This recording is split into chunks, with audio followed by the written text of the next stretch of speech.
Party people, your dreams have now been fulfilled. Now, welcome to Crypto Talk Now. Glad to be here with you tonight. Tonight's show is bear market relief rally. Is this a relief rally? Are we thawing out of crypto winter? A lot of indicators to basically support that. But let's face it, could it be a fake out? We don't know.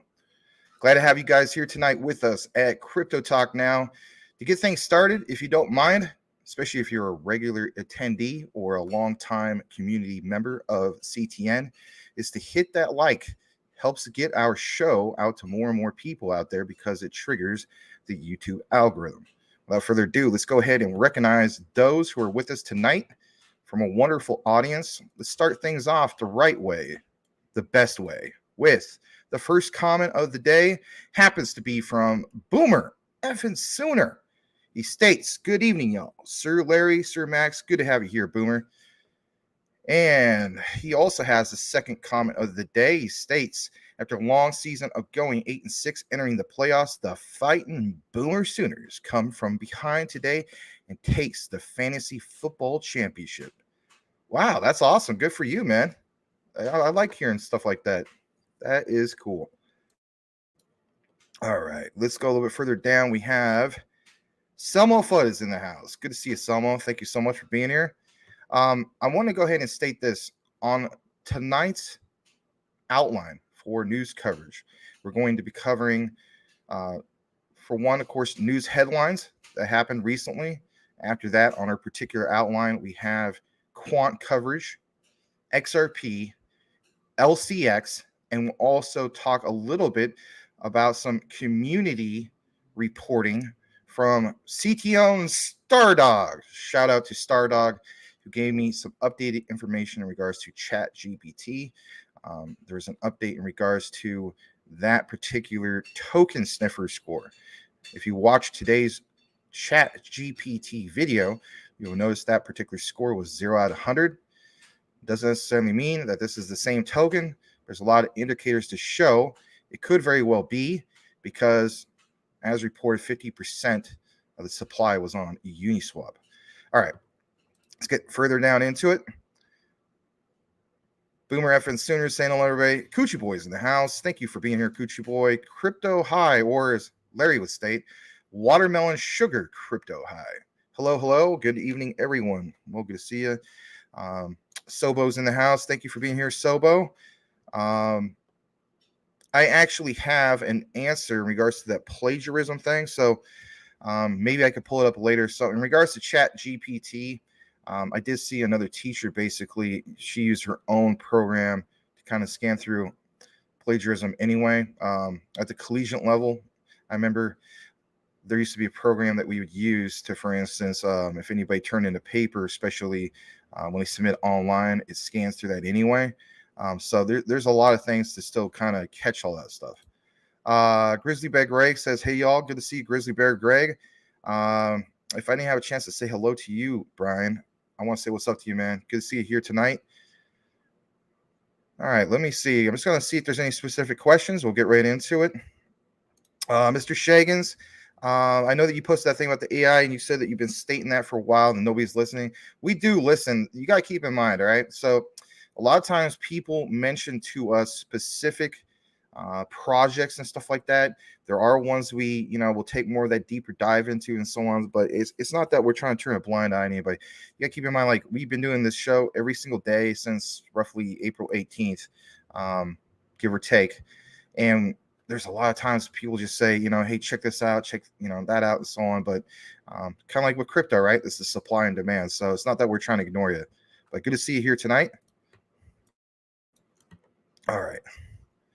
We go further down. Let me see here. Sup me Lamellos, like LaMelo Ball. Yeah, just took. See, Mr. Lambos and I think alike. Yeah, I'm like literally thinking like LaMelo Ball. Yeah. Anyway. All right. Crypto High. Why is I got an itch right there. Why is the market up to date, or is it a fake out? Well, we're gonna get into that as well. Let me just take a moment to pull up CMC here, and then we'll get that going on as well. Let me just jump back. All right. Yeah, everyone wants to know. Time will tell. That's a good point. It's 2 a.m. Glad you're here. Wow. Man, that's some devotion right there. Thank you so much. Still in night shift mode. Yep. All right, let's see here. Another good question from Mr. Lambo's Crypto Talk. By the way, guys, please hit that like before we get to the next level. I just saw we tiered up to the 30s. Let's see if we can take that next jump into the 40s. We'd really appreciate it. How about Cardano, Gala, HBAR, and LCX the last few days? Not too shabby to say the least, especially with Cardano. Let's face it, a lot of us are into Cardano. It's one of our long-term plays and so on. Regards to LCX, got a lot of news for LCX tonight. You're not going to want to miss it. All right. Here's apparently an achievement that Grizzly Bear Greg wants to share with us. And, we do appreciate any community member sharing these types of things. He states, I can't do the Andre 3000 voice, but it'd be something like, hey, y'all. Anyway, I finally reached my goal on the amount I wanted to get for each of my bags. It has been a long road. He's still working on Quant. Cool. That's a tough one to keep. Yeah, it is. Yeah, that's why I always tell people we're going to be priced out of Quant. We also have some statistics to share in regards to specifically just that Quant in regards to the circulating supply and so on. All right. Yeah, but way to go. I agree with Sobo on that particular one. Yeah, HBAR. I mean, it's just there's so many different ones. I mean, not to say Gala is a bad one or anything. It's not, but it's just like, I think at this point where we're at with the year, especially going into, late March is the key thing we're looking for right now. It's like, there's what you call watch list, short list, and priority list, right? Priority list is anything ISO related. Let's just be honest about it. All the focus is like, Max, Tectonic and all this stuff like that. Hey, don't get me wrong. There's money to be made. And if you can be into everything, well, then you got to do what you got to do. But as far as priority, that's where it's at for me, because I'm looking at like those are even going to be even that much more higher returns. That will I'm just going to be, now this is just my humble opinion. It'll be, those other ones in size comparison will dwarf these compare. Can't even make out what I'm saying. Well, they'll be dwarfed by these other ones. There we go. All right. Watermelon sugar crypto high. Man, that's a long thing to say. Max is in the line for a watermelon smoothie. That is why he is late. No. Yeah, I had to have a little bit more extra time. What happened was I had a brief interruption, and it just it's the way it goes sometimes. It's kind of like the whole concept of trying to be at two places at once. But I did have some things already planned out, so it's gonna be good. All right, let me see here. Let me go further down. Brittany's in the house. Good to see you, Brittany. Happy Sunday to you as well, and happy birthday to Brittany. Wow, that is awesome. Happy birthday, Brittany. Had no idea, but hopefully you did something really special for your particular day. No, I'm not gonna sing the typical happy birthday song. Something I used to do for the 5th and 6th grade kids was I used to do a birthday song in Italian. I don't even know if you guys even want me to do that. Maybe we'll have how about this? If Michael Montclair shows up, maybe we'll have him do something. I don't know. Shout out to Michael Montclair, wherever he's at. Let's go further down. We have, for instance, Fern J75. I do remember you, even though for instance, you don't have a custom avatar. Consider, changing that. That way it's easier to identify you. Something about who you are, what you're about. States, have you seen this segment on LCX BitBoy Crypto did? Oh, yeah. That's part of the news tonight. But yes, thank you very much. I did see it. You were way ahead of the curve. Thank you very much. Yes. I don't know. I think in some cases, some of his own team, this would make sense. So it's like, they're always, looking at certain ones. I mean, don't get me wrong, right? Like they report on some of the ISOs. They talk about XRP. He's talked about Quant in the past and so on. So I give credit where credit's due and so on. But I imagine if you have, part of, he has assistants that work on research and stuff like that. And maybe, they go through like crypto Twitter and they see things that trend or, some other things. Like we have some other data from Lunar Crush that we're going to share with you guys here tonight.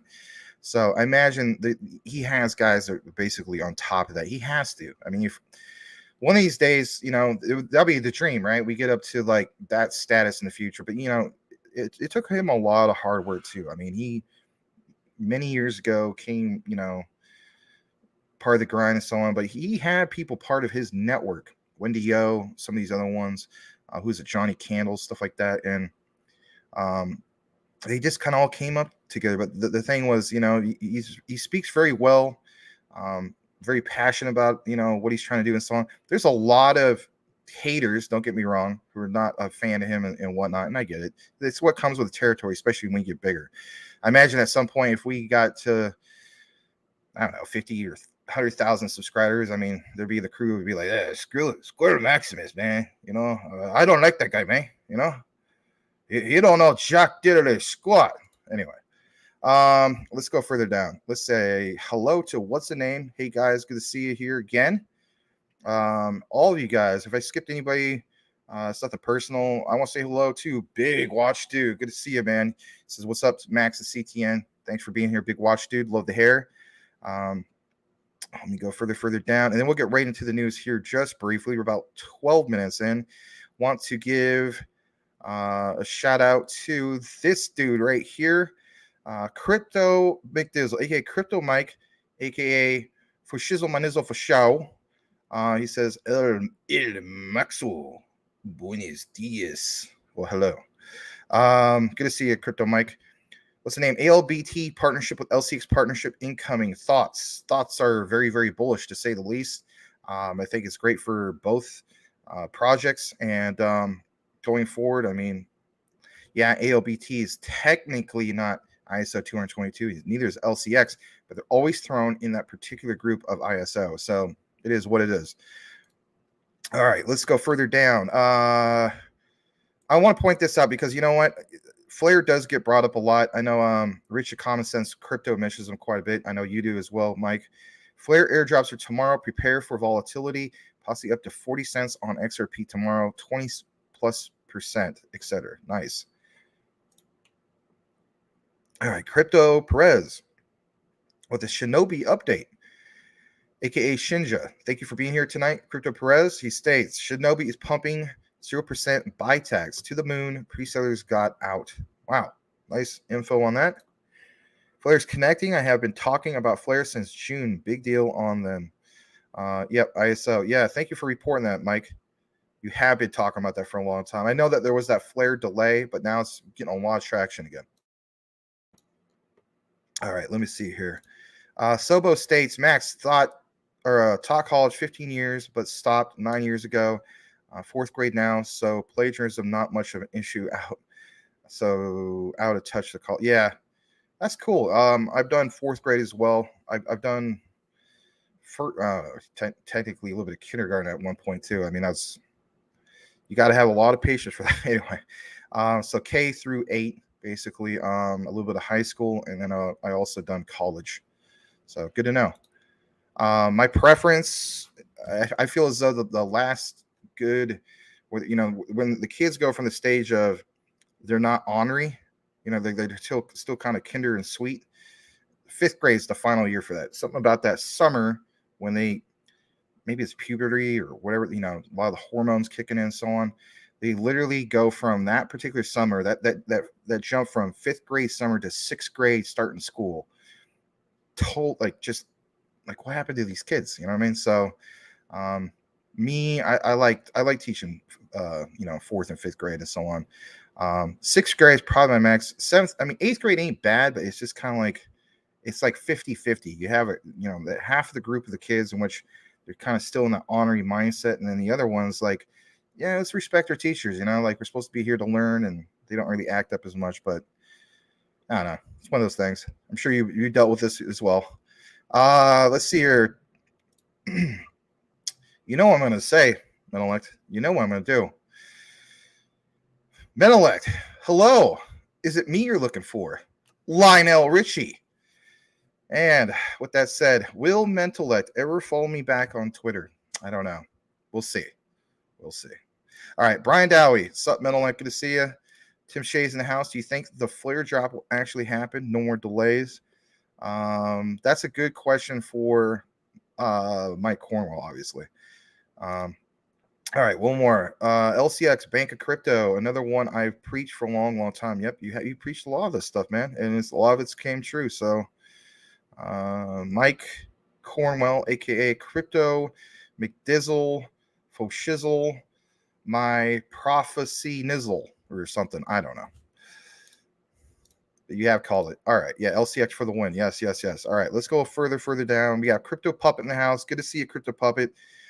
Sup, Max, everyone in the chat. Crypto Puppet, in your picture, remind me of some famous person that's featured on some kind of talk show. I can't put an eye on it, but for some reason you have that look that reminds me of somebody that is famous on like a particular, yeah, like a talk show. Like maybe he's, like there's Conan O'Brien. He has the other guy that's with him. I forgot his name. It's not that, but it's some other show, and I just can't think of it. Somebody could help me out with that. Really would appreciate it. Let's see here. Crypto Puppet. Yep, it's in the house. All right, let's go further down. If I didn't say hello to Tim Shea, hello, Tim. Good to see you. Sean Stewart says, Film Crib, guys, take a look. Is the Netflix killer only 1 million market cap and is going up like crazy? Huge change to make 1,000x before so new. Well, anybody mentions Netflix killer, I have to add that to my particular research notes, which I'm going to do right now because that is worth looking into. But if it says it's an ERC20 token, then I'm going to take it with a grain of salt, more like a whole pound of it, to say the least. No offense. Let me see here. Research. Should have one for research. I guess I don't right now. It's a different note. All right, let's just do a new one. So notepad, and let me see what you got back in here. So you got Film Crib. All right, that's one put. Film Crib equals Netflix killer. All right. People give me crap for calling XDC the Ethereum killer. I kid you not. This guy posted it in the comments a while back.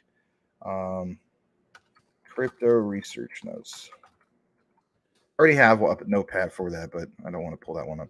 All right. Yeah, 6th grade's crazy. He's just, like telling all the kids to please be quiet in the hallway, stop being rowdy. And then it gets strict. We're very strict on it. And then literally 6th grade goes, and then, it's okay for them just to do whatever. And I don't know, other teachers not enforcing it. It's just like, come on. All right. Yeah. Good to see you, John Stewart. All right. He states, bro, have you heard of Film Crib? Oh, 400 or 4,000% this week, man. And it's the Netflix killer. Cha. I don't. Maybe you sound the way I am. Just having some fun. No, but I wrote it in my notes. Sounds very, very interesting. I expect ISO and IBM partners to feel the drop. All right, we're almost 18 minutes into this, so we got good problems, but we need to get into the actual show. Let me see where I could just save the spot. I want to mention this real quick. Rand's in the house. Russell C's here. Thank you so much for being here. What's up, my crypto professor? Thank you so much. Grimace Coin, man. I don't know. I remember Grimace Coin a while back, but anyway. All right, let's see here. I'm gonna go ahead and just highlight this part right here, and we're gonna get right into it. All right, so let's start our things off with some particular news headlines. All right, so let's pull that up. And if anything, you know what? Before we start off the news headlines, I should say, I'm going to start off with our own headline. All right. Thought I'd share this with you guys, especially those who are a fan of our show. Congratulations to CTN. All right. We got this notification from vidIQ, who's YouTube certified, 9,000 subscribers. This was achieved basically, I guess, earlier today. So thank you so much, you guys. And of course, we're hoping that maybe less than a month we could get up to 10,000. So that jump that we went from 8,000 to 9,000, that happened pretty quick. And it's because we get a lot of traction, especially when it comes to Quant and some of these other ones like, specifically SLM. or SLM. That's not even a thing. XLM, Stellar Lumens. And I also think even when it comes to LCX. So I definitely want to share that with you guys. There's a little bit more in regards to our particular coverage.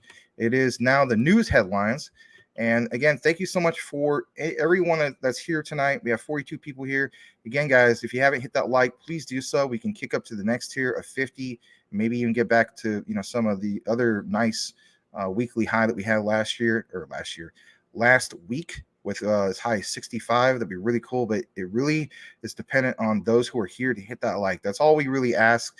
I mean, yeah, super chats are nice and so on, but as far as kicking into the algorithm and recommend this particular broadcast, that's how it works. All right, so we're going to show this news headline finally. I've been talking about it for a while. And let's just go ahead and pull that up. So here it is. And that basically is, excuse me, trying to avoid hitting that mute button so much because, I mean, it can kind of stick sometimes, and then that's not good. All right, so the Washington Post reports this. It says U.S. subpoenas hedge funds and probe of crypto exchange Binance. A lot of you guys have been talking about that you feel as though it was just a matter of time, that something could happen with Binance. But, at the same time, in retrospect, though, that it was kind of like, who's next? There's something about when there's a lot of bad news, people just look at like, all right, who's next? And then whether there's really somebody next, then somebody wants to find just that who's next. But I mean, at the same time, we should all be very skeptic of, who realistically could be next and who isn't. But here it is. It says the federal probe into Binance is unfolding at a time of deep uncertainty in the cryptocurrency industry. This was reported yesterday at 7 a.m. originally, but it did make some more headlines today. Here's a picture, of course, of CZ of Binance. On top of that, federal prosecutors are examining American hedge funds dealing with cryptocurrency exchange Binance as part of a long-running investigation into potential violations of money laundering. Oh, great. So, it's like, is this going to be another thing of, FTX? I don't know. I'm kind of leaning with, I'm doubting it. But if anything does come true where, some of these things that people believe that, CZ is like, sinister to say the least, then honestly, this will set us back quite a while as far as true retail adoption or more retail investors coming into the crypto space. If anything, it would crash the market, something fierce. And who would take advantage of it? It would be other retail investors. Well, a few of them, like us and so on, right? We still recognize the opportunity.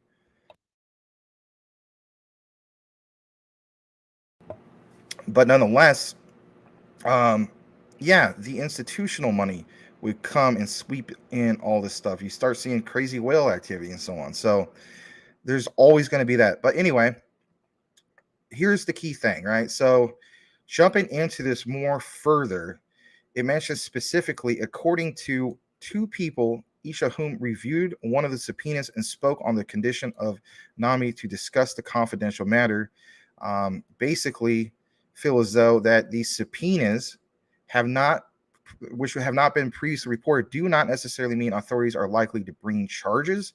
And that's the key takeaway from this, right? So you're going to see all of this quote unquote FUD or bad news and so on. It's just that, it's not likely to bring charges. If anything, it's just an investigation because let's face it, that's part of, I guess you could say, regulatory compliance, right? So it says legal experts said in regards to that, prosecutors are discussing a possible settlement with Binance, and they are weighing whether they have enough evidence to bring indictments against the company. So do you even have enough here to make a case is the bottom line. Of course, this is reported from Reuters originally.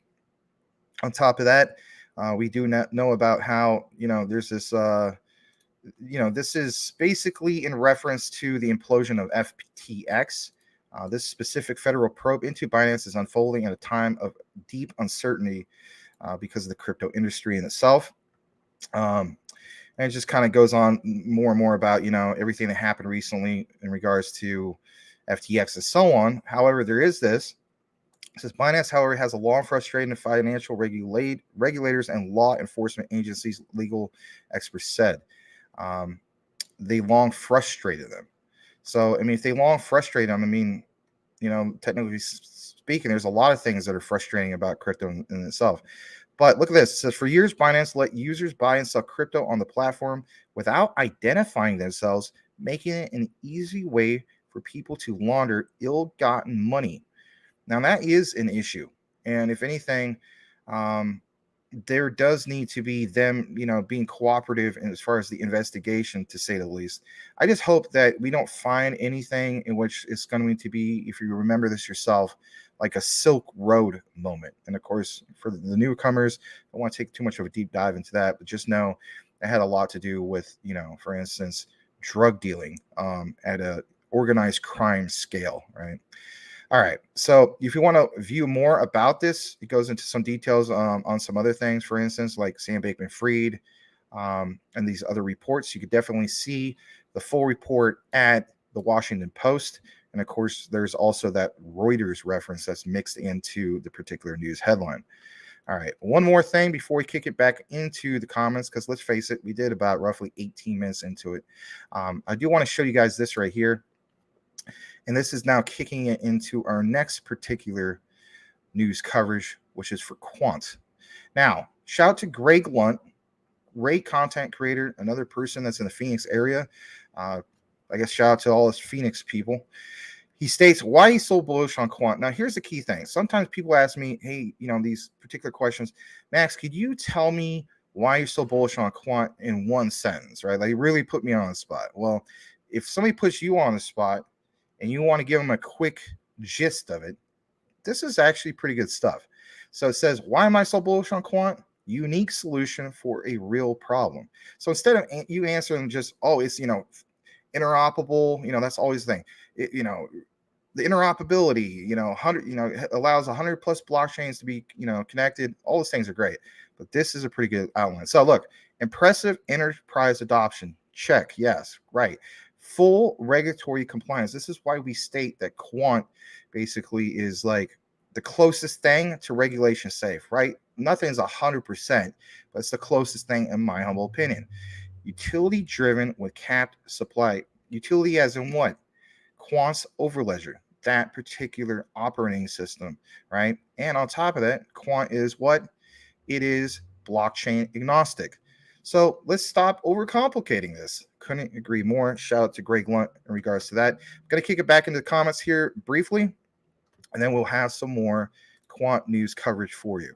All right, let's get more into it. We see the next person, for instance, is Salamander, the XDC commander. He states he just bought 10,000 LCX today. I'll tell you guys flat out, when it comes to Salamander, he is stacking. Why is he stacking everything? In my humble opinion, because he's recognizing that these particular prices for these ISOs, even though LCX isn't officially an ISO, let's face it, is part of that list, right, of tokens and coins and so on, that provide an element of nothing that we've ever seen before as far as huge upside potential. But yeah, shout out to you, Salamander. 10,000 LCX. That's really, really impressive. Guys, thank you so much for being here tonight. Again, I'll mention, if you haven't hit that like, please do so. We would love to get up to the 50 mark plus. It'd be really, really cool. Rayan's saying hello to Brittany. Again, everybody give a shout out to Brittany. It is her birthday. Happy birthday to Brittany. Fern J75, nice work, Salamander. Yeah, I mean, he's stacking it. He's already done with XDC, well over $1 million. I don't know the exact figure. That's beyond the point. I mean, even if you had 100,000 XDC, that in itself is impressive. But whatever the case be, if you're on a strict budget, let's face it, a lot of us are. Even if you did 10,000 XDC or whatever the case be, find your entry point, find out what you're comfortable with. And it's not financial advice, but, me personally, I'm looking into DCing multiple times, especially by the time we get to late March. All right. Tim Shea is talking a big watch here. All right, let's go further down. Rand states Salamander, Solomon. or Cerebon. Ooh, Cerebon from, no, I'm kidding. You're not Cerebon. Congrats, LCX. Hold it, man. No matter what, until 2025. Until 2025. I don't know. He may take some profits along the way. Remember, key thing, like Coochie Boy pointed out a while back, is to have maybe like multiple bags, or you take the current bag you have and then you write down some notes about how do you split that up. So I don't think there's anything wrong with taking some profits along the way, because we live in crazy, volatile times, to say the least. Binance or Tether to fall next. Jeez.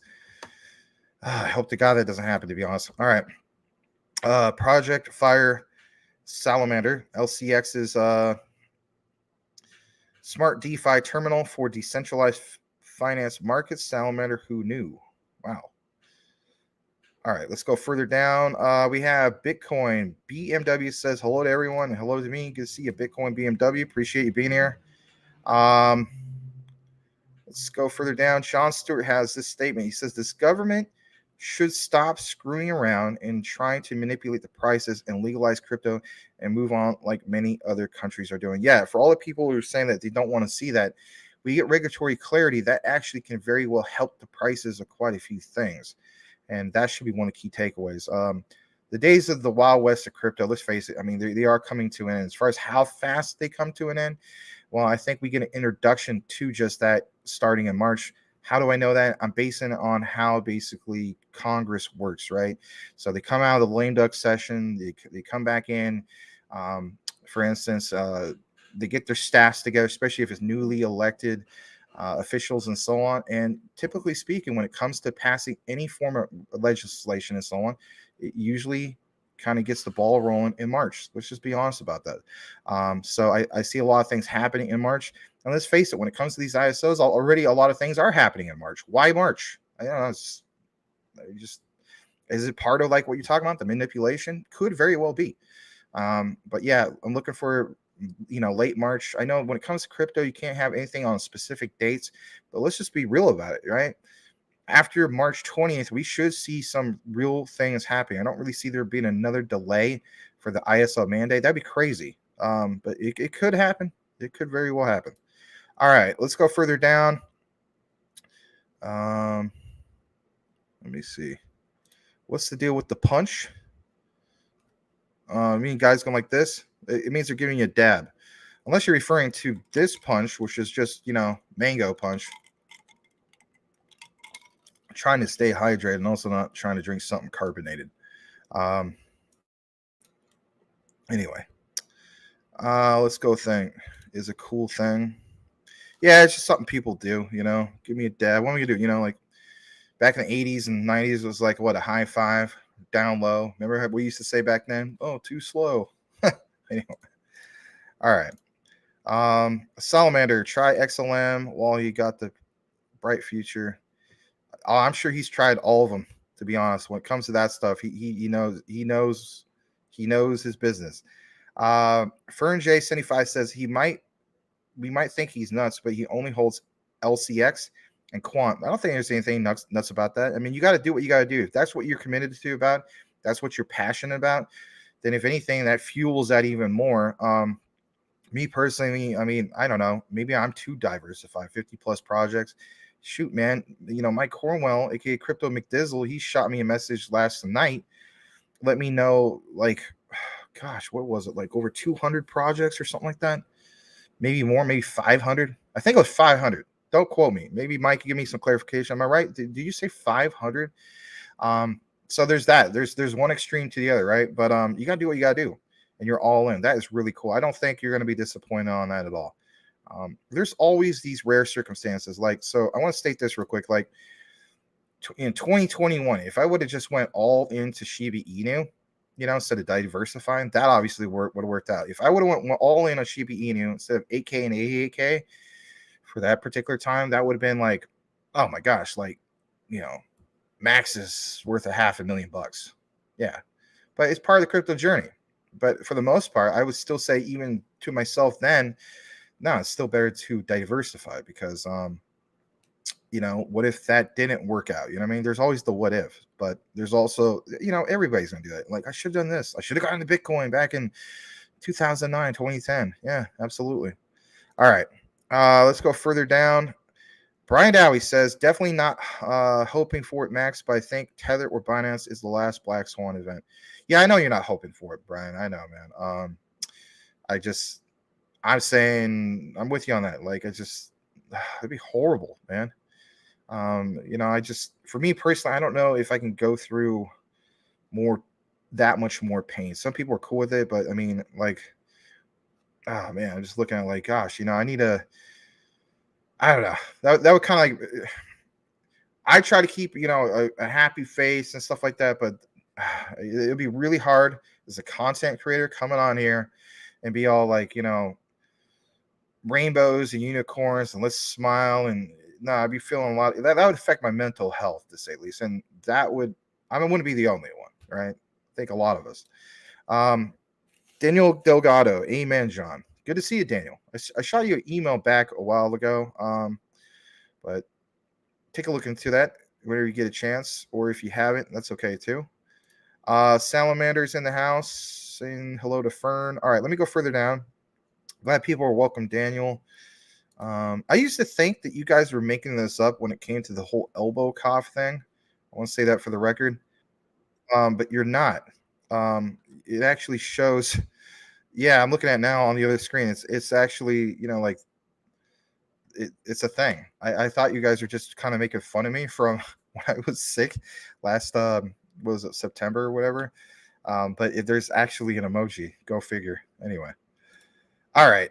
Calvin's in the house. Good to see Calvin with the glider, with the T6 glider, to be specific. This is what that looks like. Hey, Tim, been a decent week for crypto. Hope the relief rally continues for some time. Yes. All right. You got some quant today. Nice. Did you get a fraction or did you buy a full quant? Or is that, hey, Max, don't be getting too personal. All right. Fair enough. Guys, can we reach 50 tonight? If anybody just recently connected, all we ask is you just simply smash that like. Maybe we can get to the next tier of 50. But thank you so much for being here tonight, you guys, especially on this Sunday. And I'm just going to read a few more. I'm going to kick it back into our quant news and go from there. Let's see here. Crypto Puppet quant all day. Face blue smiling, flexing the muscle. Crypto McDizzle, okay, clarification over 200. Well, I knew it was something like that, man. That's still super, like that's 150 more than me, to say the least.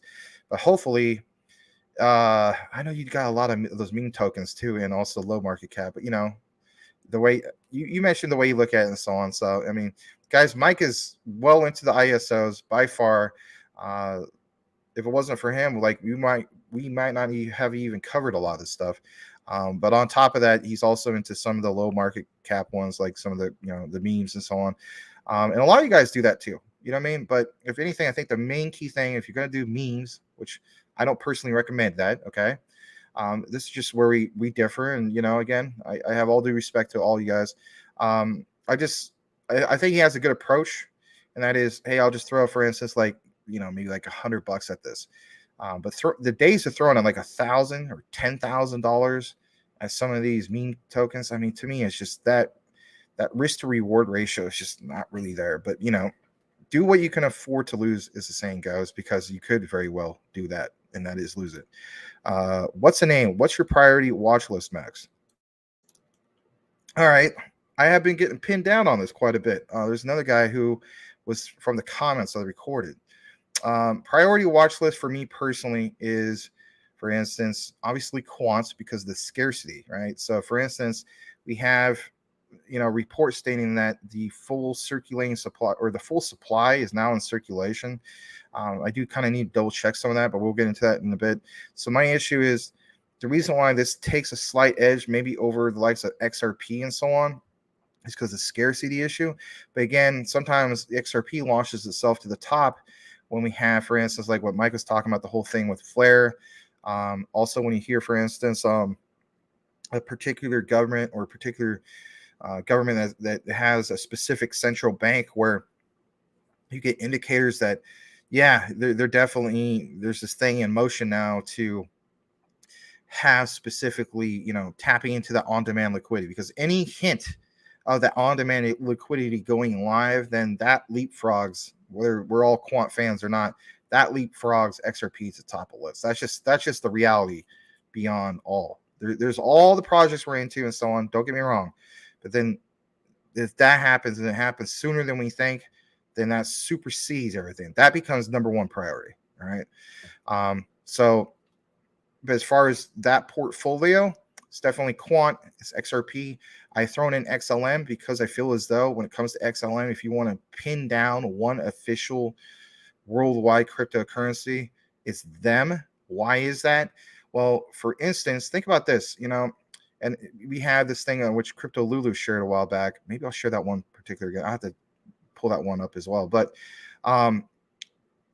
at some point, somebody introduced cryptocurrency to you, and you say, "Well, what is that?" That's usually the thing. Well, what is that? Oh, it's an alternate form of, this is the thing they usually mention. It's an alternate form of payment instead of buying groceries and all these types of things, or buying a car with regular money. This is more efficient. It's faster on the transactions. Supposedly, it's more secure. All these typical things. But if you had to narrow it down to one specific cryptocurrency that's going to do just that, when we get further on into these years of crypto adoption, if you had to choose just one for the regular you and me type person to do transactions and so on, or send money, just one, it's definitely Stellar's XLM. And that's key to me. And that's, again, part of that whole priority list, but also because of their ties to, for instance, what we're going to have here with this whole flip of the switch. You definitely throw them in the mix. I've used an analogy that if you're going to hold XRP, then you need to hold XLM. It's kind of like the peanut butter and jelly, if you will. Why would you have a peanut butter sandwich without the jelly? Now, some people do the whole thing of butter, peanut butter and butter. Elvis Presley, was it peanut butter and banana? But anyway, let's get more further into things. All right. I'm going to go further down, and I want to welcome Joyce. If I skipped anybody else, I do apologize, not on purpose. I want to welcome Joyce. Thank you for being here, Joyce. Good to see you. I went back to the first video I ever did, like when I was a guest with Larry. You know who I noticed in the particular chat all the way back then? It was you, Joyce. It was you. It was, for instance, some of the other guys. I think maybe Tim Shea, Coochie Boy was definitely there. Cody Core. I'm talking about the very, very first one. Brian, I don't know if you're at the very, very first one. I know you're close to that. But yeah, I just want to welcome you, Joyce. I said to myself, wow, Joyce was there from the beginning. So you guys rock. You've been here for the longest time, and I can't thank you guys enough. I mean, from the good times and bad, as the saying goes. All right, Daniel Delgado states, let's get this way out, Max. When I buy good pizza, I don't buy one slice. I want to get back, actually. Yeah, good point. I didn't answer the full question. So I want to state this, right? The priority list. So it's definitely quant. XRP, XLM, XDC is still my number 4. It hasn't moved from number 4 to number 9 or anything like that. Originally LCX was in my top 20. LCX is now probably at number 6 or 7, somewhere in that range. ALBT is part of that particular list. Hedera's HBAR is part of my top 10 now, probably maybe right around the same area as ALBT and so on. So I mean, literally a lot of the ones I'm mentioning are just that. So was it XTC number 4? Maybe I'm gonna go with LCX. I know that sounds nuts, but LCX is probably my number 5 right now. That's how, I mean, look how far up it's gone on my particular ladder. Then ALBT, maybe number 6 or 7. HBAR is literally really close to where it could go from my number 6 or 7 to maybe even tied with XDC. I know it sounds crazy. I'm looking at it from the perspective of this could be the thumbnail said, the most undervalued, right, of the ISOs. Think about, they have, I'm getting ahead of myself, but somebody in the comments posted Max, I'm confused by this. I'm really into for instance, XRP, and I'm really into XLM and XDC and Quant, and I'm thinking that's just all I need. Technically speaking, if you feel as though that's all you need, then that is all you need. And by the way, thank you for helping us get to past 50. That was great. Let's see if we get to 60. Again, all the new people just came in. Please hit that like. It does even help recommend the channel that much further. But to wrap it up with this specific question, yes, H bar could very well get to the point where maybe it's either tied with XDC, else and LCX in that tier. So roughly anywhere from my rank of 4 to 6 in that particular area. Yeah, I took one deep dive into it, and we do have some particular coverage. I will try to cover it a little bit more often, but I want to state this: the hash graph in itself is a very unique model. Okay, so it's not like that's just a typical other blockchain. Technically speaking, I mean it's not even that, right? So that makes them that much more unique. And then on top of that, some of the partnerships they have, right? So like Boeing and some of the other big players, right? I think even Google, right? So I mean, those are not ones to just bat an eye at and so on. So I think HBAR definitely is going to surprise a lot of people when we go into this utility run. We talk about, for instance, Quant, XRP, XLM, especially XRP and XLM. That's going to start the whole thing. Quant with that mix as well, but these other ones that we're talking about, the lower market cap ones, to me, that simply makes sense that they will be part of that particular mix. And HBAR has, again, that one was just probably, I don't know, top 15 for me, maybe top 20. That one has leapfrogged itself. So hopefully that answers it. Maybe at some point I'll just give you guys like a real top 10, whether it's ISO or not, because there might be a few I might want to mix into that. Like maybe I do Polygon. Polygon's not an ISO, but let's face it, guys. I mean, that was like, if you had to pick one standout one that was the best performer on an average for all of 2022, I bet you anything, without even me taking more of a deeper dive into it, it's probably Polygon. You got your credit where credit's due. Some of those partnerships, Disney and so on. I mean, come on, look at what Disney owns. I mean, they didn't go to George Lucas a few years ago and say, hey, here's what was it, $4 billion, to just own, outright own the Star Wars licensing, just own Star Wars basically. So it takes big money, and if big money helps move certain projects and so on, that's also worth noting, to say the least. All right, Mr. Lambos Crypto Talk, Max, what do you think about ABT? I keep seeing that pop up. So let me just add that to the research notes. I'm gonna do it right now, because I mean I don't want to turn a blind eye. It also gets to the point where it's priority on what to cover. But I will take a look into it. ABT. You gotta keep in mind, as a content creator, like I was mentioning a few days ago, if I'm doing 3 videos and they're deep dives, that in itself, I mean that's a few hours in itself, plus a live show. I mean, there's just only so much time in a day. Not that I'm complaining. It's just I'm looking at like, we have to see how things go. So it's like, if we report on a certain one and it gets a really good amount of, let's face it, views and audience interaction and so on, then we have to rock with that. It's kind of like this. Musical artists, right? They come up with an album, right? Not every single one of those are going to be hits. So. And then, of course, you make your priority based on that. Anyway, let me get further down. I just rolling the dice on some low caps. Cool. Joyce says she watched her hubby from the hospital, so good day. Oh, yeah, let us know how that's going. Watching Shiv and Cardano at the moment. Cool. Lewis, is it? Oh, you never gave me clarification on it. I always recognize that. Is it Louis? Is it Lois? Or is it Lewis? But until I get clarification, how about this? Mr. Watson. Hey, buddy. Anything about Quant? It's moving pretty good. Specifically in regards to that, no, I don't. I'll give you guys some updates on that. ONT, not Quant. Okay. No, I don't. I wouldn't know about that unless that's a typo. Let me see. Is the O next to the Q? No, it's not.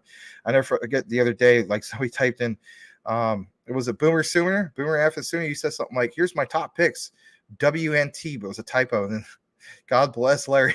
He was like, oh, WNT. And then you guys are all looking at him like, what's WNT? And you're looking at, and it was actually like by accident, there's actually a WNT. No, guys, look at the keyboard. The Q is right next to the W. That's all it was. It was a typo. But yeah, give us some clarification on that. Good to see you, Mr. Watson. I think it's so cool. I'll say this. I think it's cool that we have like a trucker community here at CTN, where you have yourself, Mr. Watson, you have Linois, shout out to Linois. There might be a few other truckers and so on. You guys listen to us either like on some kind of a satellite radio or an app, I should say, like on Bluetooth, and you're trucking down the road, and you're not necessarily like watching the show, but you're listening to the show kind of like, like traditional radio. I think that's the coolest thing. I really love that. But thanks for being here. And let me go further down. Let's see here. I want to make sure I'm not skipping anything. All right, I'm not. All right, let me get further into it. Check those likes now. All right, let me see. Let me refresh this. See how we're doing on that. We are at 53. Thank you so much. So almost, geez, that's really good numbers. I mean, 99. So like here we got 54 people, 53 likes. That's 99%. That's what I'm talking about. I love you guys for doing this. Thank you very, very much. Brian Dowie, been here a while, Max, but not an OG. You're darn close enough to be an OG. You're an OG in my eyes, Brian. You're OG for sure.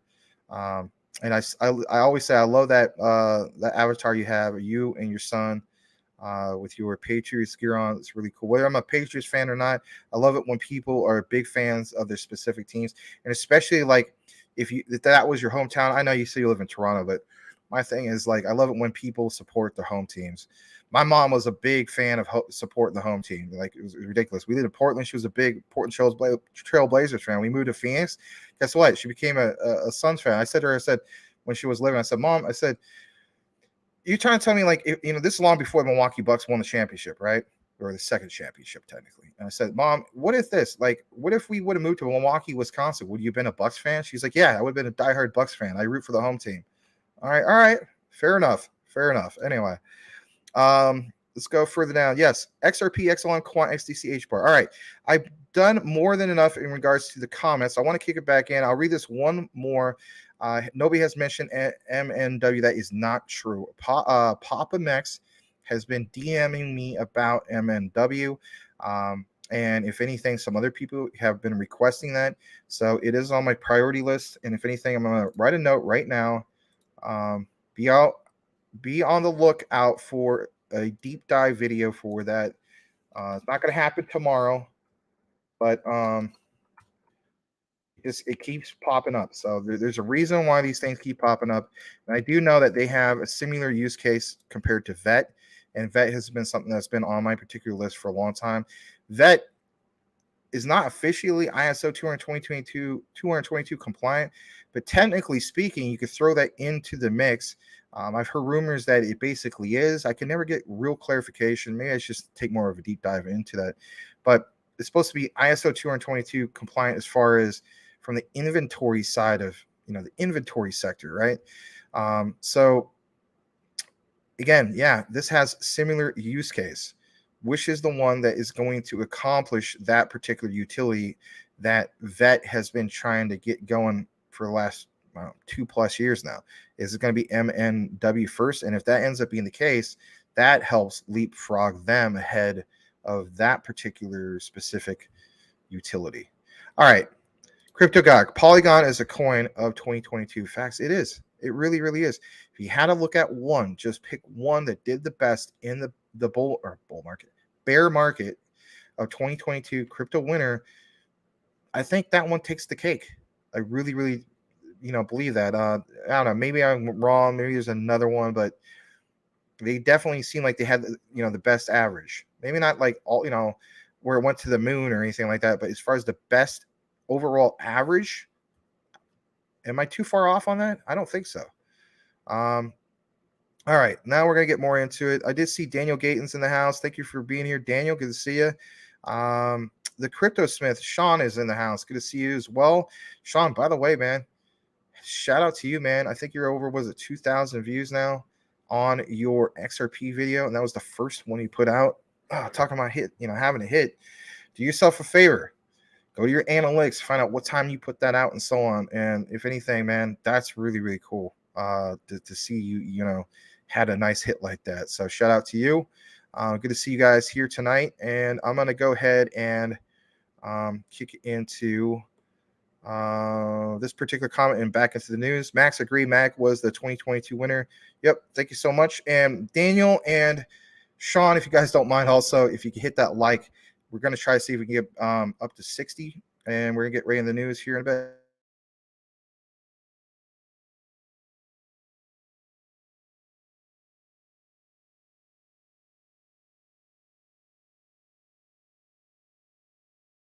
Sorry about that. I was muted for a second. I'm going to highlight that, and here we go. All right. So we talked about earlier with this, Washington Post news and so on, in regards to the subpoenas for Binance. And also talked a little bit about Quant. We want to get back more into the Quant news. I know it took a while, so much for 5 minutes in, 5 minutes out, right? But I want to show you this right here. And again, shout out to Greg Lunt for providing the information. It's a short clip from Gilbert Verdian of Quant. And, we always provide you guys these specific ones, but this is really, really cool. So, like it says, Quant gives banks DeFi, right? Now, why is that? It's like, we talk about DeFi a lot, decentralized finance, but if anything, to hear about the Quant connection, what are the specifics? So, he states, our approach is to take the existing financial system, allow them to easily access DeFi networks, and have more products, more customers, and more markets to serve. This is only about 46 seconds, and then we will come right back. What I'm seeing is great evolution in use cases coming out of DeFi in terms of custody, in terms of loans, but they're very small and retail focused. If you think of the trillions that the existing financial system does every day, DeFi is just a small drop. It's not that big. But the important thing is, if you take an existing financial institution that has millions of users doing transactions and you enable that to then work with blockchain, automatically you're opening up market access to more customers, more products, and more value. So our approach is to take the existing financial system, allow them to integrate easily to access DeFi networks, and have more products and more customers and more markets to serve.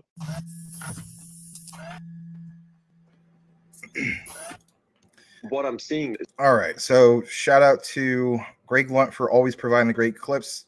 I refer to these guys as the quote unquote crypto or Quant All-Star team. Quant Papa, Greg Lunt, Quant Toronto. They've been killing it with the particular clips, edits, and so on. A lot of the information we bring to you guys are from them. But the key thing is this: community-driven news from passionate holders of Quant or some of these other ones, right? XRP, you got Crypto Lulu and so on. That is the news you don't see in the mainstream. You know how we're always talking about, for instance, mainstream news, and for instance, like a lot of people criticize CNN because they're like, CNN tries to set their own narrative. But when it comes to community-driven news, it's not that we're trying to set our own narrative. We're trying to give accurate news based on what's really going out or going on in the market, and providing you guys information about the real use case. Mainstream news only wants to report, let's face it, on the negative side of things. The whole market's crashing. Don't get into crypto. So who gets into crypto? Institutional money. Big time. In big ways. And if anything, that's where the real money is basically being made. So, all right. 4 more away from 60. Can we do it? Let's see if we can. All right. Let's get more into it. Brian Dowie says, Max, you could say Luna Classic was the winner. A lot of people lost money. A lot made money. Yeah, true. Yeah, as far as one that had like a big spike, that is true. I will state that. But my thing is, I'm talking about like an overall healthy average. To me, again, is still Polygon. It takes the cake on that. Let me see. Further down. All right. Hindsight 100%. All right. Let me see here. Read a couple more. Daniel Gayton says, Tim, I'm with you. You've been buying Gala for over a year. You DCA'd at under 2 cents. Nice. Very, very good to hear this. All right, Tim, Judy, wait for that layer 1. Big time. Judy. You mean Joyce? I don't know. All right. I'm going to go ahead and highlight that and get more into our particular quant coverage. We're approaching the 1 hour mark of the show. Let's see what we can maybe get our numbers a little bit higher. That'd be great. But nonetheless, I'm very, very thankful nonetheless for everybody that's here. And let's go ahead and kick it into some of this right now. I'm just trying to get my spot real quick. All right, so we have some new data in regards to specifically Quant. And here it is. Shout out again to Greg Lunt. So it's this right here. States new data after quant supply on exchanges peaked in June of 2022. 1 million tokens have been pulled off over the last 6 months. And this, of course, credit to this specific person here. Originally, again, community-driven news. Here's the amount of quant on exchange. And that's really easy to follow. I mean, it's not too bad to say the least. On top of that, we got some more news. We're going to show you guys this real quick. And that basically is this right here. Shout out to Quant Toronto. When Quant hits 5 digits, 1 million plus holders, and the naysayers now want in.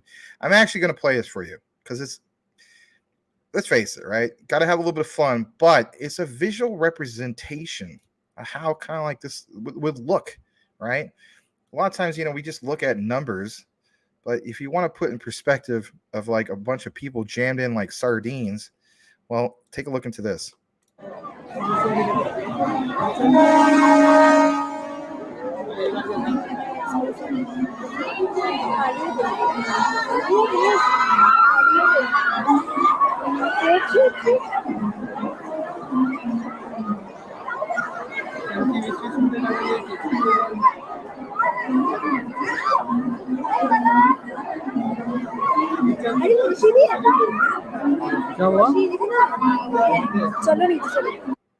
All right. Yeah, that was something else to say the least. So, I mean, that's the way I look at it. It's like that is the way when it comes to not just what's going to happen with Quant or XRP, some of these other ones, right? But let's face it, it happened with Bitcoin, right? Nobody got real excited when, Bitcoin was like $5 back in, 2010 when Charlie Shrem of Investor Place came into it, right? Right? No. Some people who knew that this stuff was amazing, read the Satoshi white paper, like, wow, Bitcoin is going to be absolutely amazing. So there's only a few of those particular people. And yeah, this thing has turned into a meme thing. You could apply it to almost any type of different crypto out there. That typical meme where it shows the guy at the window to buy, for instance, let's face it, XDC at like 3 cents or under 3 cents, HBAR at 4 or 5 cents, something like that, ALBT around the same price levels, LCX right around the same price levels, heck, even Quant. Everybody's complaining about having to spend $111, $112 fluctuates for a full Quant. Again, there's not many people standing at that particular window, right? But when does everybody stand at the window? Is when it hits $1,000 and so on. And if anything, that may seem like it's a bad thing if we're not into these specific ones, but it's a very, very good thing because it triggers FOMO. FOMO is bad for us, but FOMO is great for the asset because things will explode. Anyway, I want to give you guys that visual depiction, to say the least. All right. Show you guys some more because, in reality, that wasn't really news. But if anything, we're going to show you some more specific stats because it's good stuff. It's good to know about some of these particular things. And I do realize a lot of people who watch us for quant coverage. Sorry about zooming in on like that, but here it is. Shout out to this new person, QNT Shawnee at Quant Shawnee. Has a pretty decent following. He follows Quant HBAR, INJ, Link, XDC, EGLD. So he has some very, very good picks.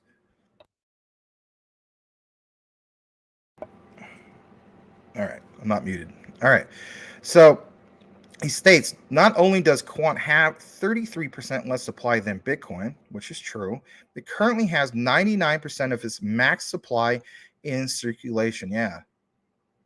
Jaw open, wide open, meaning virtually no more Quant will be released. That's a good point. People have been pointing out to me, Max, CMC is not reporting that, the right figures of, basically the total supply being part of this. I guess you could say the circulating supply. Again, I want to double check that a little bit more, but it says 5-digit coin in the making, matter of time only. Well, we're at 3 digits, right? $111 roughly. 4 digits would be the 1,000+ mark. 5 digits is anything above 10,000. So when I come out with a thumbnail and it says, 100x, 1000x, it's not like we're not going to achieve some of that. Anyway, here's some of those particular figures again. We'll blow that up. Available supply 14.5 million, total supply 14.6 million, max supply is the same. All right, getting a little bit more further into some particular quant coverage that we still have. I want to state this because this gets brought up quite a bit. And that is, the whole thing of, Max, I heard that Chainlink isn't ISO 222. Why isn't it? Well, don't ask me why. I mean, I'm not the guy who makes the rules, but, it would make sense that Link would be wanting to at least be part of that mix.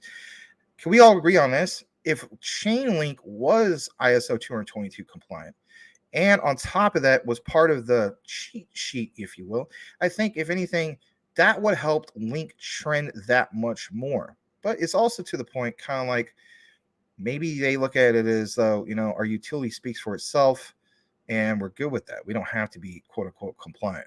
But anyway, this gets brought up quite a bit. Chainlink versus Quant. And of course, I'm not bashing Link. I think there's opportunity there. I just think there's that much more opportunity when it comes to Quant. And it's not even close. So it says, I'm still perplexed by the us versus them of these two. They are really designed to do different things. And in reality, when it comes to all this, let's face it, first is Bitcoin Maxis versus Quant. Now, of course, there's this. It says, I invest in both because it's just that. You never thought investing could have size. If you win, if you lose, you lose. That's investing, basically. Now, I'm going to blow this up. It says Chainlink and Quant Network are both blockchain networks. Well, in reality, when it comes to Quant, the overledger, right, it's more of an operating system. But yes, it is a blockchain network because it brings all these other blockchains together on that particular network. Okay, so that does make sense. It says, but the programming differences stems from the type of blockchain used by each platform. For example, Chainlink is built on the Ethereum blockchain and is a decentralized Oracle network that provides external data to blockchain contracts. So you got to think about that for a moment. That is actually true. On top of that, when it comes to Quant's overledger, right, we know that Quant's overledger, it says blockchain, it's not really a blockchain, is a multi-chain network. That particular part is right, because not a blockchain. It says allowing programs to easily access and interact with multiple blockchains. Chainlink, on the other hand, is a decentralized system of nodes that allows developers to connect smart contracts to real-world data, while Quant Network is permission multi-chain interoperability, right? They're basically their slogan, if you will.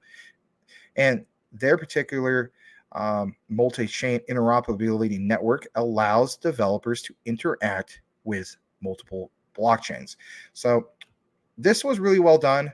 And if anything, I was impressed with it. It gets a like, and I'm even retweeting to get this out because this is something that gets brought up quite a bit, to say the least. All right.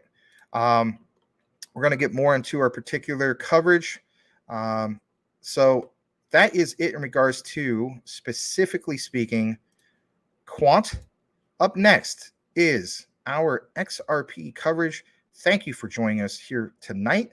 Let's go ahead and jump into that specifically, and then we'll get back into the comments here in a bit.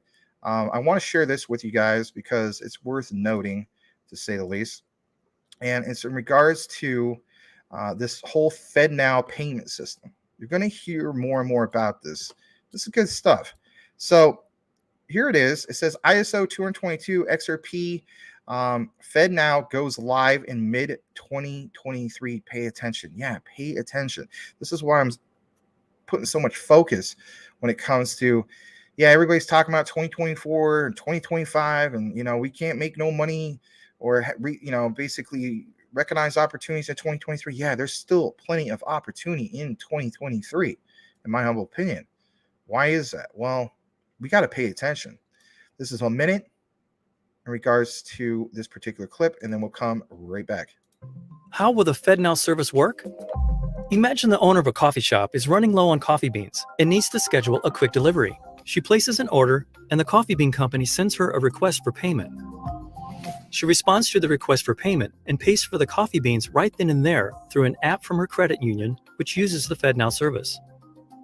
Once she initiates the payment, her credit union screens the payment and sends an ISO 20022 compliant payment message, either directly or through a service provider to the FedNow service over the Federal Reserve's FedLine network. The FedNow service instantly validates the payment message and passes it along to the coffee bean supplier's bank. In real time, the supplier's bank confirms to the FedNow service that it intends to accept the payment, and the FedNow service debits and credits the master accounts of both the shop owners and the coffee bean supplier's financial institutions or the master accounts of their correspondents.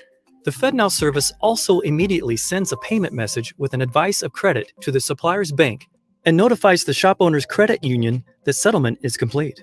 Finally, all right, there's obviously a little bit more in regards to that, but the introduction we're trying to give you guys is just that when it comes to this whole thing with FedNow. Now, to kind of keep the flow going, I know I said get back in the comments, but I want you guys to see this as well, because it is in regards to a recent interview / speech, I guess you could say, when Jerome Powell addressed the press. Here it is right here. All of us, right? If you're talking to somebody, chatting with anybody, whatever the case be, I want to draw your attention. Wow, I feel like I'm back in school again. Class, draw your attention to the board, right? Listen to Jerome Powell here closely. That's the key thing. The switch to the new GFS is right around the corner, including the USA in 2023, when everybody thought that, even myself, they wouldn't show up to the big show until 2025, right? This is only 40 seconds. Listen to specifically what he has to say here. This is unbelievable. You can draw your own parallel to what exactly that is all about. Here we go. Looking forward, rapid changes are taking place in the global monetary system that may affect the international role of the dollar in the future. Most major economies already have or are in the process of developing instant 24/7 payments.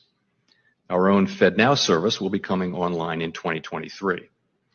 And in light of the tremendous growth in crypto assets and stablecoins, we are examining whether a U.S. central bank digital currency would improve upon what is an already safe and efficient domestic payment system. As our white paper on this topic notes, a U.S. CBDC could also potentially help maintain the dollar's international standing. Looking forward, rapid changes. The dollar's international standard. That was the part got cut off. But, we're really rapidly getting into all this, and it's coming full force, to say the least. Now, one more before I kick it back into the comments, because, again, we need to put a focus on specifically some of the things that Powell mentioned, understanding this whole FedNow payment thing that's going on. But on top of that, shout out to the great Crypto Lulu, who pounds at home just that, even that much more, to say the least. And that is this whole thing with the wallet escrow capability with specifically XRP. Minute 24 seconds, and then we'll be right back to get back into the comments. Here we go. What people don't realize is that they have a Sum Pro account. I had one, I got one straight away. They have the capability on there for you to basically start operating like your own bank on the XRP ledger, which is considerably more advanced than the Ledger Nano is currently. I'm not saying it won't get there. Yeah. But you have the ability to set up escrow accounts. So if someone doesn't know, you can basically, if you have a 2-year-old daughter like I do, I can set some money into the escrow and say, I want you to deliver 10 XRP every year after she's 18 until she's 30. Yeah. And it'll just operate like that. Even if you lost all your wallet addresses and everything. She'll be able to live pretty good on that. 10 XRP every year until she's 30. What people don't realize is that they have a Sum Pro account. I had one, I got one straight away. They have the capability on there for you to basically start operating like your own bank on the XRP ledger, which is considerably more advanced than the Ledger Nano is currently. I'm not saying it won't get there. Yeah. But you have the ability to set up escrow accounts. So if someone doesn't know, you can basically, if you have a 2-year-old daughter like I do, I can set some money into the escrow and say, I want you to deliver 10 XRP every year after she's 18 until she's 30. Yeah. And it'll just operate like that. Even if you lost all your wallet addresses and everything. She'll be able to live pretty good on 10 XRP every year until she's 30. Exactly. That's the whole point. Anyway, All right. So wanted to share that with you guys. Going to answer this specific question because I did want to read more of the specific comments, but I did see this and I was like, you know what? There's a chance I might skip that. I don't want to skip that. So Jose E. Detres says, hello, Max. Well, hello to you too. Can you recommend someone who can investigate a hacked ledger? I can't recommend anybody specifically, but I will state this. Do yourself a favor. I watched part of it, not all of it, but there's a person, he's a big time, top influencer. He is Coin Bureau. Has a great channel, by the way. I watch him quite often. He covers things that happen, around the world, the whole thing with potentially Taiwan being invaded by China, those types of things. But go to his video section. Again, the channel is Coin Bureau. Go to the video section, do a search, and just type in simply ledger, and it'll come right up. But he does specifically talk about hacked ledgers. I didn't get a chance to watch the whole thing because usually when he does record a video, those are like deep dives, if you will. I mean, it's more like I don't know how you call it, like a doc, not really documentary, but it's kind of like, CBS 60 Minutes, but it's just him, but he covers a specific topic, but he does go in full detail about that. So look into it. And then if anything, let us know what you thought about it. If it solved what you're, basically looking for. I may go back to watch it fully, but that's the only one I could probably recommend. Maybe there's some other people out there who are not as big, who did more of a shorter explanation about what you're looking for. I just, again, to answer your question, I can't recommend anybody because I haven't, investigated that further for myself. All right. Grizzly Bear Greg, Jose, tell us how it happened. Yeah, that's the thing. Like, let's know. Rafael Santos, hello, Sir Rafael. Good to see you. Straight from the Philippines. Amazon, okay. It says installing the Ledger app on a new computer. All right. Crypto Smith, Sean states Link doesn't need the ISO designation. It won't be used for payments or payment processing. It's like saying Link would run on the Swift network. That's a good point. That's a good analogy. You're right. Not everything is going to be ISO 222 compliant because, like, Sean pointed out, I mean, technically speaking, that's like a messaging system and so on. That's a good analogy. Maybe maybe for your own video on your recorded section, you point that out. Thanks for sharing that.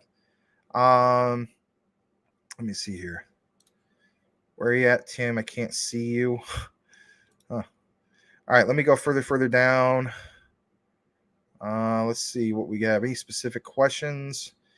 I do like this. Crypto Smith, I agree with it. Yep, I agree with him as well. And let's see here. Max, do you think it's a bull fake? Man, I'm not quite ready to say that. My thing is this. I'm gonna bring it up real quick. I'm glad you're asking a specific question. All right, let me just pull this up. Hold on. All right, here we go. So I'm looking at CMC basically, and here's the thing. Remember when I talk about tunnel vision? People get tunnel vision when it comes to XRP. They don't want to jump into XRP yet because they look at the whole thing with the ongoing SEC lawsuit. And they say, it's never going to work out. This is going to take too long. Maybe eventually.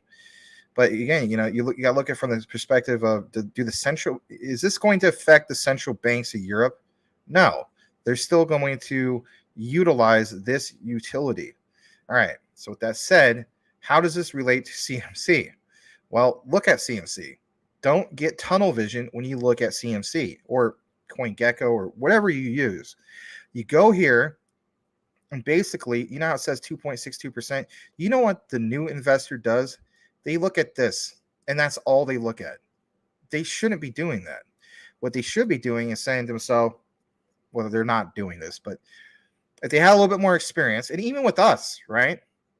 What you should say to yourself is, all right, this at technically bottom for 2022 would have been like 780 billion.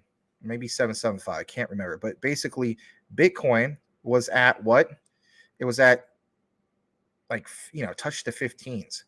We are now back into the 17s. Yesterday, we were below the 17s on Bitcoin. These are the things we should be looking at. Now,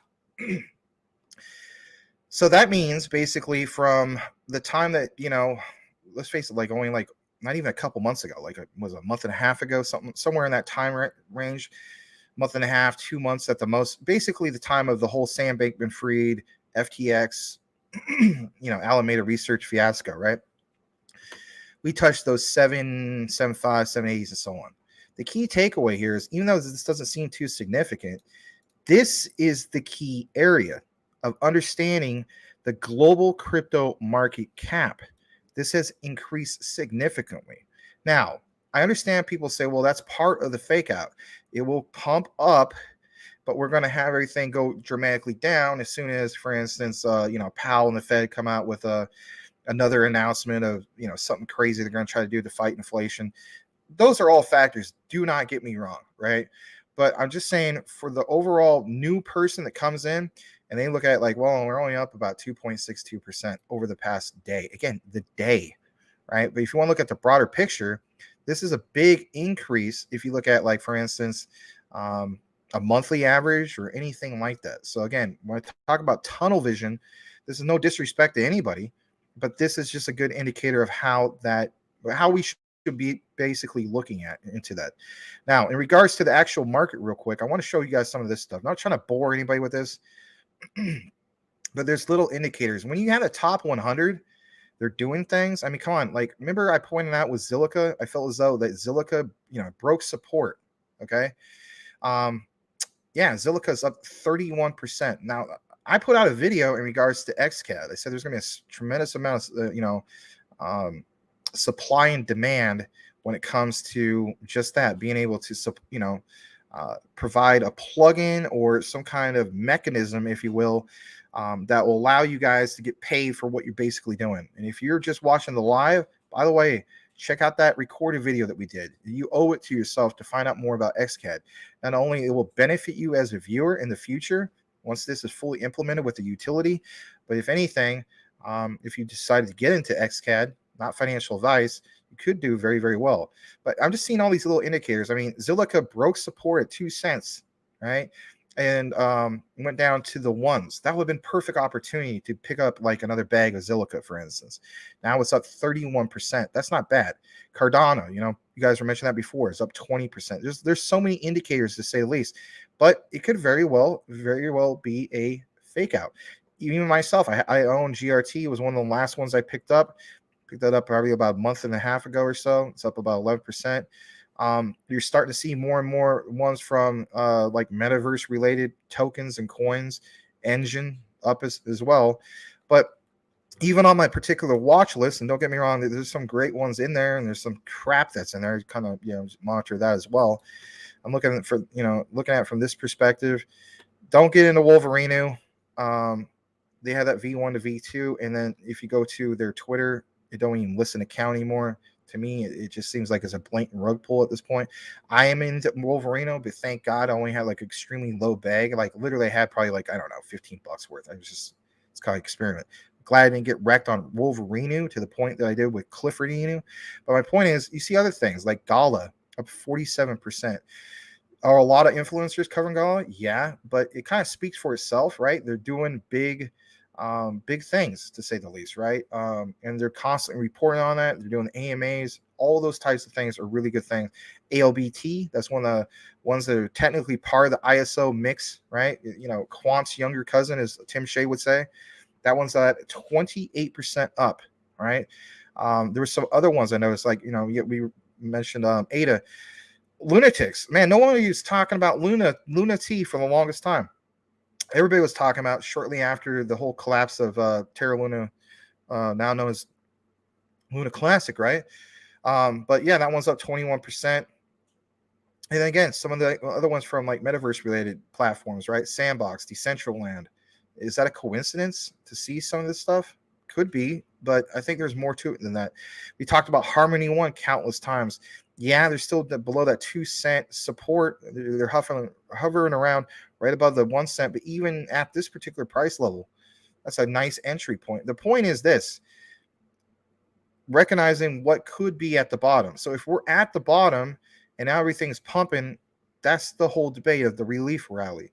I'm not quite there, ready to say that, this is crypto winter thawing out, but I feel like it could very well be. There's enough indicators to show that it is, but there's not enough indicators to show that it isn't. All right. So I want to point some of that out. Some things that are on sale before we kick it into the next part of the news. I mean, as you saw right here, I mean, people did take the profits on Bonk. You better believe it. That was up 400% for the week. The 24-hour average, we're at 21% down. The same could be said about a lot of these things, right? Bitcoin Pay, that was up the other day. Mike Cornwell was really into that. 19% down for the day, about close to 9% down for the week. Half pizza, do not get into half pizza, no matter how appealing it may seem to be. It's like a clear, in my opinion, like a pump and dump. There's too much manipulation from the dev team. But I mean, you're welcome to get into it if you want. Maybe, you flip this. It's up to you. If you're interested in that, use extreme caution. I'm into it. I got about $400 into it, but I came in too high, so that's my problem. Maybe you come in low and then you flip it. I don't know. It's on Bitmart if you're interested. Not financial advice. But I mean, there's some other ones, right? My VVS, you know what I mean? I used to always, there used to be a saying a while back. The saying doesn't exist now. If you hold Tectonic, you hold VVS. If you hold VVS, you hold Tectonic, or you hold both, right? VVS will still have its moment. It just doesn't trend as much as Tectonic. But I believe this full-heartedly. When Tectonic explodes, and I definitely think it's going to explode. It's proven itself, right? I think in a bull market, VVS rides the coattails of Tectonic simply due to availability of it being on, for instance, the Crypto.com DeFi app and so on. All right, I want to get a little more into the comments, and then we'll kick it back into the news. Let's see here. So going further down, Brian Dowie states countries buying crap loads of gold. Petrodollar is done. Yeah, Richard Common Sense Crypto talks about that a lot. But again, Coach JV mentions that as well, especially him, right? Everything leaned to ISO tokens, XXX. Yep, good point. Bugs definitely not a bull run in my opinion. Let me see here. Still need another black swan before bull run. Yep, you've been saying that. Tether, Binance. So I'm not rooting for that. I know you're not rooting for it either, but you're being real about it. Gold is always going to be good. Let's see here. Focus and trade. I agree, Brian. I think they want to bring some FOMO. That's a good point. And let's see here. We got Larry. Let's go, Max. Max is crushing it. Thank you for all your hard work, brother. Well, thanks, man. I really appreciate it. I do try. But I give you a shout out too, man. You're doing your own thing as well. On the shorts, it's kind of like fish in the barrel, but it's working. And how about this? I'm gonna give Larry some praise. Right, here's some things you guys may not even notice that he does. He does these experiments, and I think they're working. So check this out for size. All right, I'm gonna share this real quick. Give me just a second. All right. So there was this whole thing that was kind of trending on Twitter, if you will. By the way, Coochie Boy, thank you so much for. I'm gonna give you a like on that. Here's the thing. Where is it at? It's right here. Here it is. So Larry did like a thing. I don't know. Call it an accident. Call it by whatever the case be. It was an experimentation. So how we have YouTube Shorts. Well, check this out. He does this whole thing with Twitter, like a Twitter short to a sense. This is a short clip. So Maria on the show, and that show technically didn't get like a lot of views and so on, but he was able to turn nothing into something, and that is really, really cool, right? So it says, we are Volted, Volt, the last great meme token. He just does this quick thing about it, with Maria. But here's the thing, right? It was only 1 minute and 23. It was short and to the point. And look at this. I mean, if you had to pick one single short Twitter clip that we've covered as a network, this one takes the cake. This one has almost 1,500 views. 45 people have commented on it. 196 retweets. I even retweet. I don't know why it doesn't show that yet. I guess I'll just do it again. Boom. Why not? Right? Can't hurt nothing. 261 likes. I mean, yeah. Give brother Larry some credit here, guys. Like, that's a hit.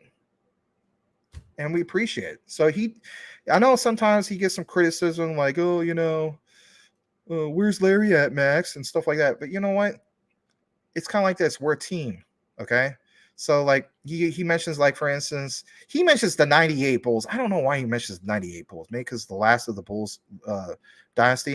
I'm gonna mention this, the 96 Bulls, right? So, that was considered the greatest team of all time. So, it's not just that Michael Jordan is Michael Jordan. Michael Jordan has to have key players. It's the guys that do the things that don't show up on the stat sheet. You ever hear that expression? Here's a perfect example of what he did that may not show up on everybody's stat sheet, but I recognized it and I'm pointing it out. Yeah. Good job, Larry. Thank you very much. All right. Let's get further into it. So Brian Dowie says, Jose, only buy ledgers from Ledger. Person that sold it to you could have seed phrase, or that's the main thing. Here's the thing, right? Thank you for pointing that out. You buy a ledger, do not buy one used off of eBay, right? Because if anything, there could be something already programmed into that. Think about it, right? I would not even bother. Like, things need to be like what Brian mentioned, right? Or another case could be like you buy it from, like, it appears to be brand new and it's all like perfect, but it's like Brian mentioned, the person that sold it to you could have a C phrase array. So it's like it could appear that it's all factory sealed and stuff like that. So again, double check some of these things. But anything that was sketchy on that, it's like, man, it's just, why would you buy something like that, hook it up into your computer, and then somebody basically, has it programmed to a sense that in which they can get a hold of it? That would be actually worse than any type of black swan event, because you're literally, I hate to use this analogy, you're creating a black swan event at your own home computer. Forget that. All right. Larry, buy any XRP? Well, Larry. All right, let's go further down. You might get your 27 cents, bro. You know what's going to happen? If it goes to 27 cents, you're going to be like, all right, I want to see if it'll go down to 25 cents. I want to get 4 for $1 now. I don't know. You might get some before the end of January. All right, cool. Larry, are you for real? All right. Nice, Larry. Say hi to the Rock Lady for me. You guys and the Rock Lady. Rock Lady, like, doesn't even, I think she lives in like upstate New York. Larry lives in freaking North Carolina. Larry really has like a really great girl right now. I will say that. But anyway, you like to live dangerously when it comes to XRP. Yeah, well, you're going to be living dangerously when your kids get old enough and they find out that dad didn't get XRP when they should, and they don't get to enjoy the generational wealth. Tisk, shame. Anyway, I'm sure you'll eventually get it. All right. Salamander says, Larry, you're scared of buying XRP. Maybe just buy your Saitama. That's horrible. Here's another thing when it comes to Saitama. I'm not trying to flood Saitama, but is realistically anybody really going to use Sata Mask for XRP? That thing they've been putting out? Like, it sounds like a positive catalyst, right? But with the lack of trust, you really want to put your XRP on it? Or, try to I don't know. You get where I'm going with this. Anyway. You're flooding my Saitama. Are you kidding me? I own $4,000 of Saitama. They flooded themselves. All right. Brian Dad, Max, you're doing a great job with the videos. I like that you take a deep dive with the 20-minute videos. Great info. Well, thank you very much. Here's another thing I found out recently. There's this guy, Nick of Tube Buddy is called. So get this. For all the criticism that we get about the videos are too long on the deep dives, get this. Nick of TubeBuddy mentions that if you can make your videos longer and you have a situation in which people are watching your videos significantly longer compared to like other channels where it's shorter, YouTube recommends in the algorithm your specific channel more over to others. So I guess that's awesome, because if anything, we've been getting a lot of traction with the Quant. Wish we get more traction with the XRP, but teaches on. But I'm not making that up. I watched that earlier today. He had a live stream. I didn't catch the live stream, but he had a recording, and then people were able to comment like you guys are right now. And it mentioned specifically that. And the reason why I follow that guy is because he's literally the go-to guy when it comes to YouTube content creators, like tips and tricks and stuff like that. I think a guy has like over 1 million subscribers or something like that, but it was useful information. I was like, oh, okay. So I'm doing a good thing here with these deep dives. Apparently it's pleasing the YouTube algorithm. I'm totally all about pleasing that darn thing, because if you tick the thing off, man, then as Larry said, you get your channel shadow banned and so on. Anyway, I think it's safe to say we're behind that like 2 weeks straight now, and that's really, really cool. Elbow cough. All right, funny. Max, can you give us a Larry impersonation, please? God, let me think about that one. All right. Okay, let me see. All right, guys, welcome to Crypto Talk Now with Larry. Patches is not here right now. Just really, really grateful for you all to be here. We're going to go ahead and start things off with some of the news, but I want to state this. I called it first. I am the crypto philosopher. The bull run will happen on February 14th, 2023 at exactly 5 p.m. Eastern. And with that said, that's Valentine's Day. And even if I'm not right, it won't matter, because I'm more referred to as a crypto philosopher. And if anything, I came a lot closer than Plan B. So with that said, let's get into some of the comments. Tim Shea says, hey. Boomer says he's an effing Sooner. Sean says he's the crypto smith, and that you should stop worrying about ISO 222 being compliant because it's a messaging system. Grizzly Bear Greg says he's hairy. I don't know. I'm just going. I could have done better impersonation. All right. That, and I would have to beat the living crap out of my desk. Then I would have to give you guys a story about, for instance, going to the pancake house or the Waffle House at 2 a.m. No, I'm kidding. All right. I love you, Larry. We miss you. All right. My bad. Bad, Brian. Congrats on getting over 9K subs. Thanks so much. I really appreciate it. You guys want an impersonation? I'll give you another one real quick. Remember this one? Welcome to Crypto Talk Now. My name is Bugsy. With all the crap that's happening lately with Alameda and FTX and scam Bankman fraud, I just want to state this. Go back to Jersey, you bum. Anyway, all right. I guess that's it for now for impersonations. All right, let's get further into it. But yes, thank you again, Sean, the Crypto Smith. And I'm going to give you an early congrats, because I see this happening soon, especially if you can get bit by that XRP crypto content creator bug. You're going to get to 2,000 subs sooner than you think. All right, keep up the good work, man. Grizzly Bear Greg, I bought a decent, and the 24 keyword is, oh yeah, sorry, decent. All right, generated once upon your initial login. Doesn't the ledger do that as well? That's a good question. Anyone want to answer that? 96, not 98 bulls for sure. Yeah, totally. The 98 bulls are great. 96 bulls were the greatest of all time. No, Max. The 2016 Golden State Warriors are the greatest of all time. No, they weren't. In order to be labeled the greatest of all time, you also happen to have a championship to go with it. They didn't. The 2016 Cleveland Cavaliers. Shout out to the Selmo Fuzz team, the Cleveland Cavaliers, with a 3-1 come from behind victory. And something about Kyrie Irving back then putting the handles on Steph Curry, the only guy to ever get the best of Steph Curry. Little known fact. All right. I don't hate Steph Curry. I think he's amazing. But anyway.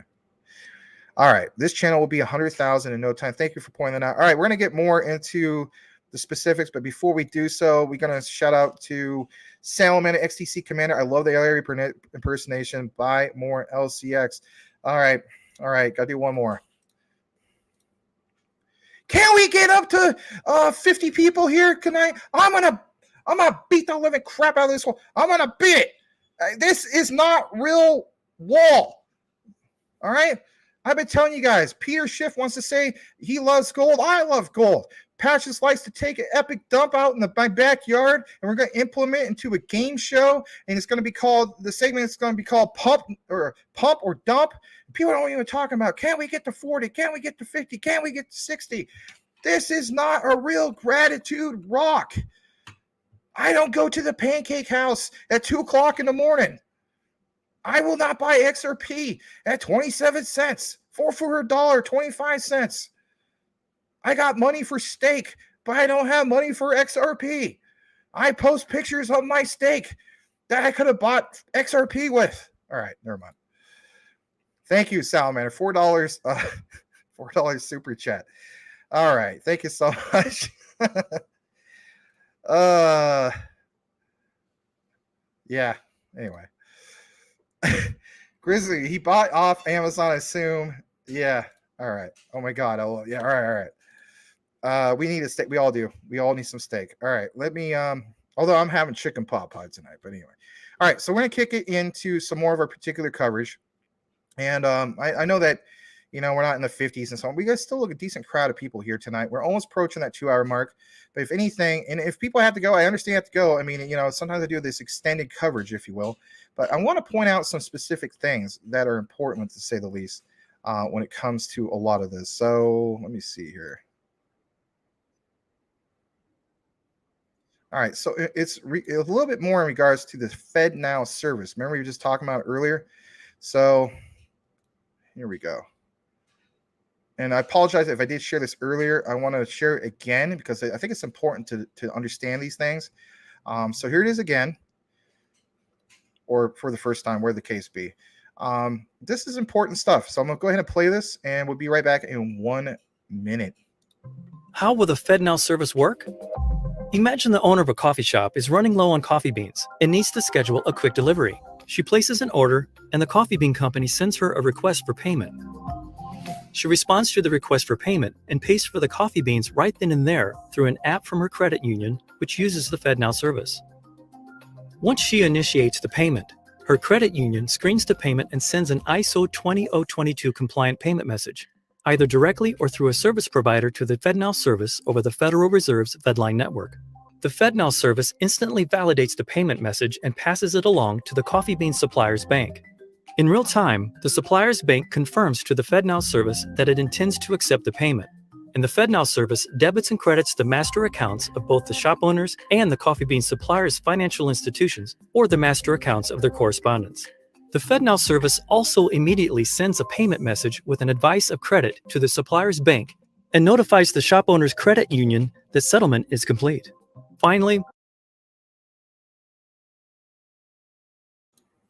all right, so when we mention some of these specific things with FedNow, and you hear, for instance, whether it's myself, Crypto Lulu, Coach JV, or wherever the case be, you do see what is looming here ahead. And it's just that, it's like when we refer to as the flip of the switch, think about that in itself. I mean, it will literally happen, and that's when the utility will kick in. When we talk about utility run, it literally starts with that utility run, and then from there, the real bull run. But we get excited about these particular things, and rightfully so, because we see what we've been waiting for the longest time, and that is a true utility run, where we'll have, for instance, crazy amounts of market cap exploding, to say the least. All right, let's get further into it. Stake more XRP coins, says Salamander.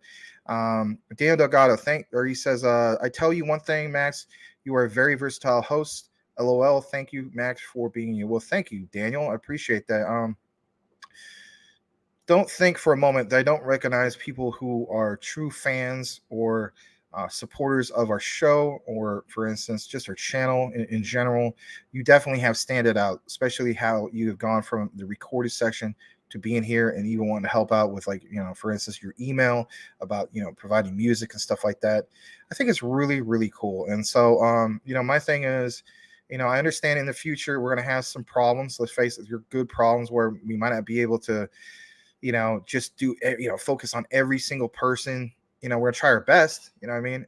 But you guys are like I say, the OGs of the OGs. So you definitely will stand out in the future. But Daniel, I can't thank you enough for, being here all the time. And, I could totally tell when I read your comments and I see how enthusiastic you are as well. It means a lot, man. It really, really does. So, keep doing what you're doing too. Thank you as well for being you. Let's see here. All right, let's go back. Used to be March 20th of 2023. Let me see. So you're referring to ISO 222, and that something changed, Brian? Let me know, because now you got me worried, my friend. All right, Coochie Boys, tax on sales or buys or zero. Okay. Oh yeah, that's right. One of the Shinobi guys came in earlier. Tax on sales set to 15%. And let's see, Brian, now June 20th, 2023, bull run, not financial advice. Shoot. So they delayed it again? Oh, man, if that's the case, I'm getting tired of that. But, it's one of those things. That makes me wonder if that's the case, if, then, yeah, Black Swan events suck. Anyway, we'll have to see what goes on with that. Good thing I need to do a whole series called Preparing for March. All right. But, Brian, can you give me some clarification on it? Because that's new to me. I'm always learning too. All right, Coochie Boy saw that. I just have what I've been holding for a while, says Tim Shea. River Runner, I'm a new sub, and I think you have a good thing going, man. Glad I came across your channel. Well, thank you very much, River Runner. I saw you before, and really do appreciate that. I love hearing the feedback. Thank you so much. Leslie Para. Hey, Max. How you doing? I'm doing really good. How are you doing? Good to have you here tonight. All right.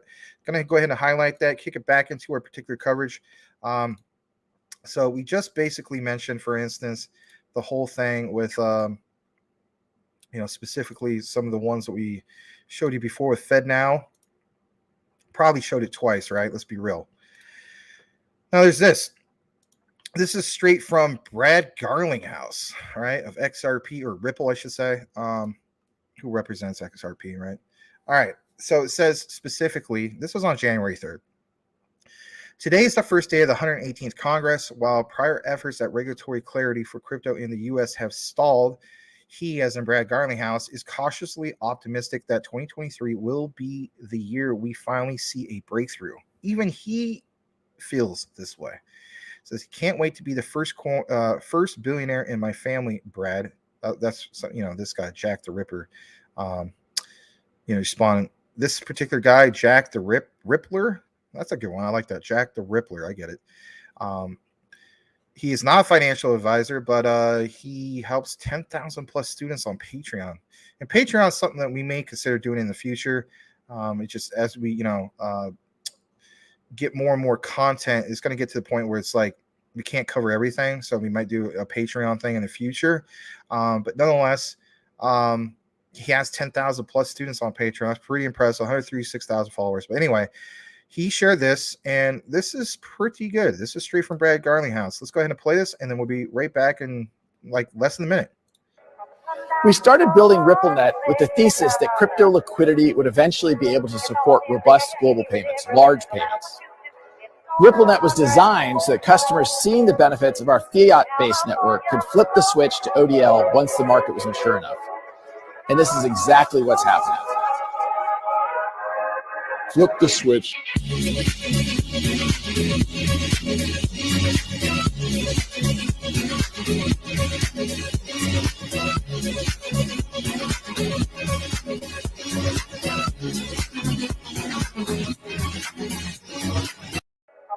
We started building RippleNet with the thesis. All right. Thought that was pretty cool to share with you guys. Got to get some, kind of get the blood going, even though, and the juice is flowing, even though there's a drop off, right? Because we're approaching the 2 hour mark. But nonetheless, had to kind of, get my head going. All right, let's see here. Brian Dowie, stalling Max, laughing my freaking you-know-what off. First, it was November, then March. Now I read June for the UK to start ISO. Well, if anything, here's the thing, right? Let's take a moment. This is Crypto Talk Now's Magic Moments with Brian Dowie and your host, Max. Now, let's think about what Brian just said. What is the key takeaway that we can learn from this? Really, I'm being serious. I'm not joking. The key thing we can learn from this is supply and demand. If you keep delaying something like this, why is that? To me, this is going to create even that much more demand for some of these things. With more demand going up, if anything, that's going to bring in more of that particular amounts of investors and so on. And think about your particular digital asset, if you will. We always talk about consolidation, sideways action. What does sideways action do? It's consolidation. Consolidation equals what? Creating really, really good support. So, yeah, it's disappointing, but it's kind of like a double-edged sword to a sense. It's like damned if you do, damned if you don't. But let me know what you guys think of it. You getting tired of the delays? You're like, maybe this is just the one last one. This would technically be the, first, strike one, November, strike two, March. Saying go strike three, you're out. So let me know what you think. All right. Sound matter. Yes. Hit the like button. Thank you very much. I'm glad you pointed that out. Let's see how we're doing in regards to that real quick. Wow. We have quite a few likes. Let's see here. Let me refresh this. 72. Cool. Good to see it. Thank you very much. River Runners in the house. Yep. And let's see here. Brian Dowie states they're waiting for everyone to be on board. Need more than one country to start it all. Yes. All right. We have a little bit more coverage for you guys I want to get into. And now I want to go ahead and state we're going to go into our next segment of our coverage in regards to LCX. So if you're just tuning in, thank you and welcome to each and every single one of you. Let's go ahead and jump right into LCX. So as you can see right here in a brief moment, let me go ahead and highlight this. Mainstream crypto, if you will, right? Content creators are mentioning specific LCX. This is a good thing. I mean, we talk about adoption. So I will say this, shout out to BitBoy Crypto, whether you're a fan of him or not. He had a recent thing that he did, was not officially like an LCX video, but it was part of the particular video that he did. I don't know if it was today or last couple days. Really cool to see this featured on his platform, because that's a big platform. Again, we're talking about the adoption. So it says, have you seen the most recent BitBoy Crypto video? Well, I'm about to show you the key part of that. It says it's all about LCX. Yes, awesome. LCX are paving the way for the digital asset revolution. Of course, there's a thread about this, and on that particular thread, I'm giving you a taste of what's to come and when it comes to the whole preview of a recorded. But I have fast forwarded to this specific area that BitBoy did do a good job of explaining in regards to his brief LCX review. This is roughly about a minute or so, and then we'll come right back. Here we go. Now let's talk about the LCX exchange in the EU. Now, you can't talk about the LCX token until you start to understand how important the exchange is. The Liechtenstein Crypto Exchange, or LCX, was made after the Blockchain Act was put into law. Masari, well, they consider the Blockchain Act to be extremely crypto-friendly. See, back in 2018, LCX knew that crypto was the future of finance. So they latched on to tokenization and exchanges, and they didn't look back. Now, LCX has a little bit of everything. And I do want to point out, this is definitely not a sponsored video. We've never had any contact with the LCX team, and we don't own any LCX tokens as of this moment. For the remainder of the bull run, I don't know. Maybe down the road we add some, but it's not in our plans right now. But LCX has spot trading, trading bots, a DEX called Fire Salamander. It has an STO token launchpad, and of course, it's the home of the LCX token itself.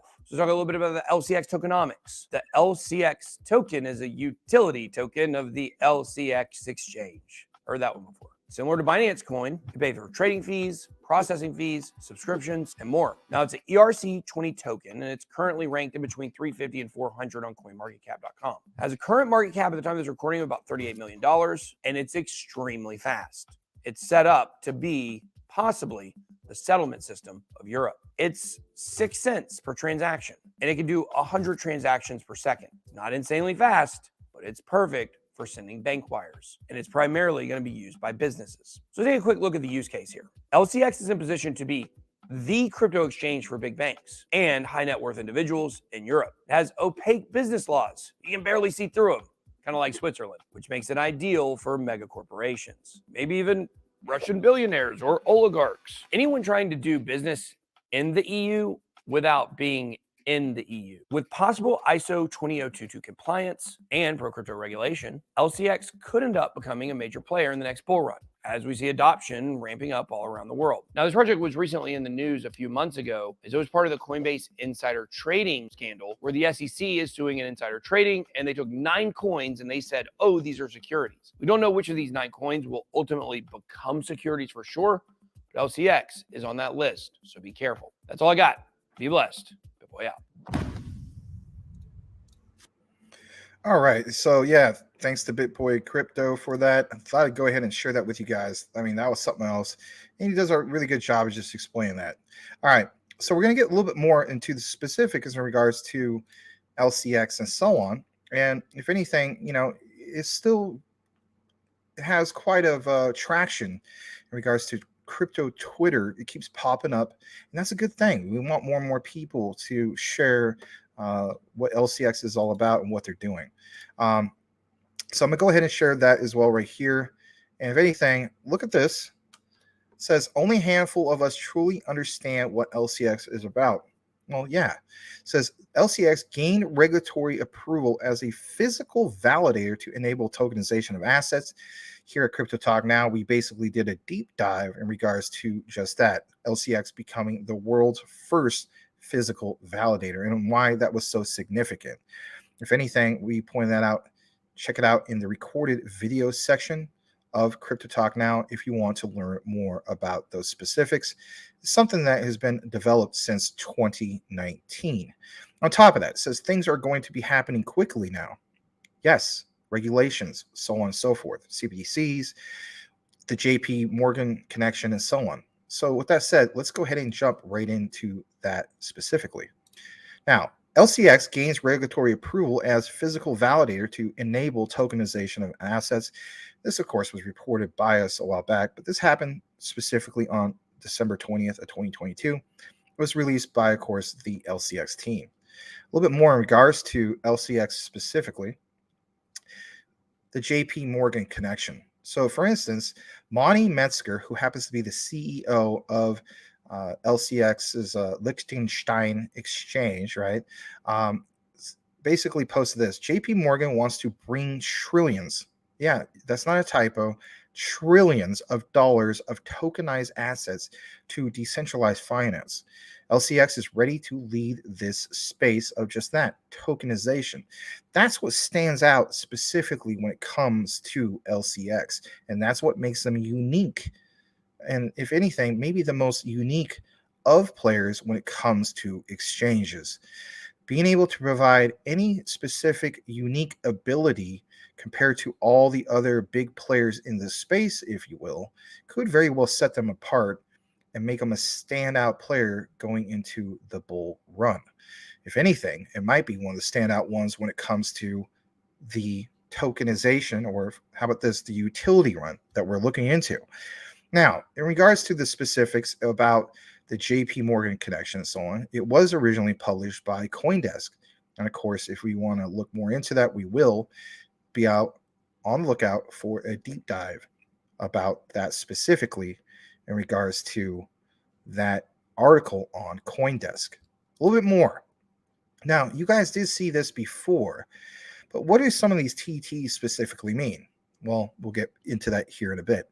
But regulations will bring, of course, a wave of investors to LCX. Hence, on the thumbnail, if you saw it, it shows me riding a surfboard, or not me riding a surfboard. I'm in a wetsuit, and it shows an investor riding a surfboard, LCX. Anyway, it says LCX has become the first cryptocurrency platform to receive, listen to this, approvals for 9 license categories from the Financial Market Authority, FMA. Of Liechtenstein, LCX has received the regulatory approval. Key thing, regulatory approval.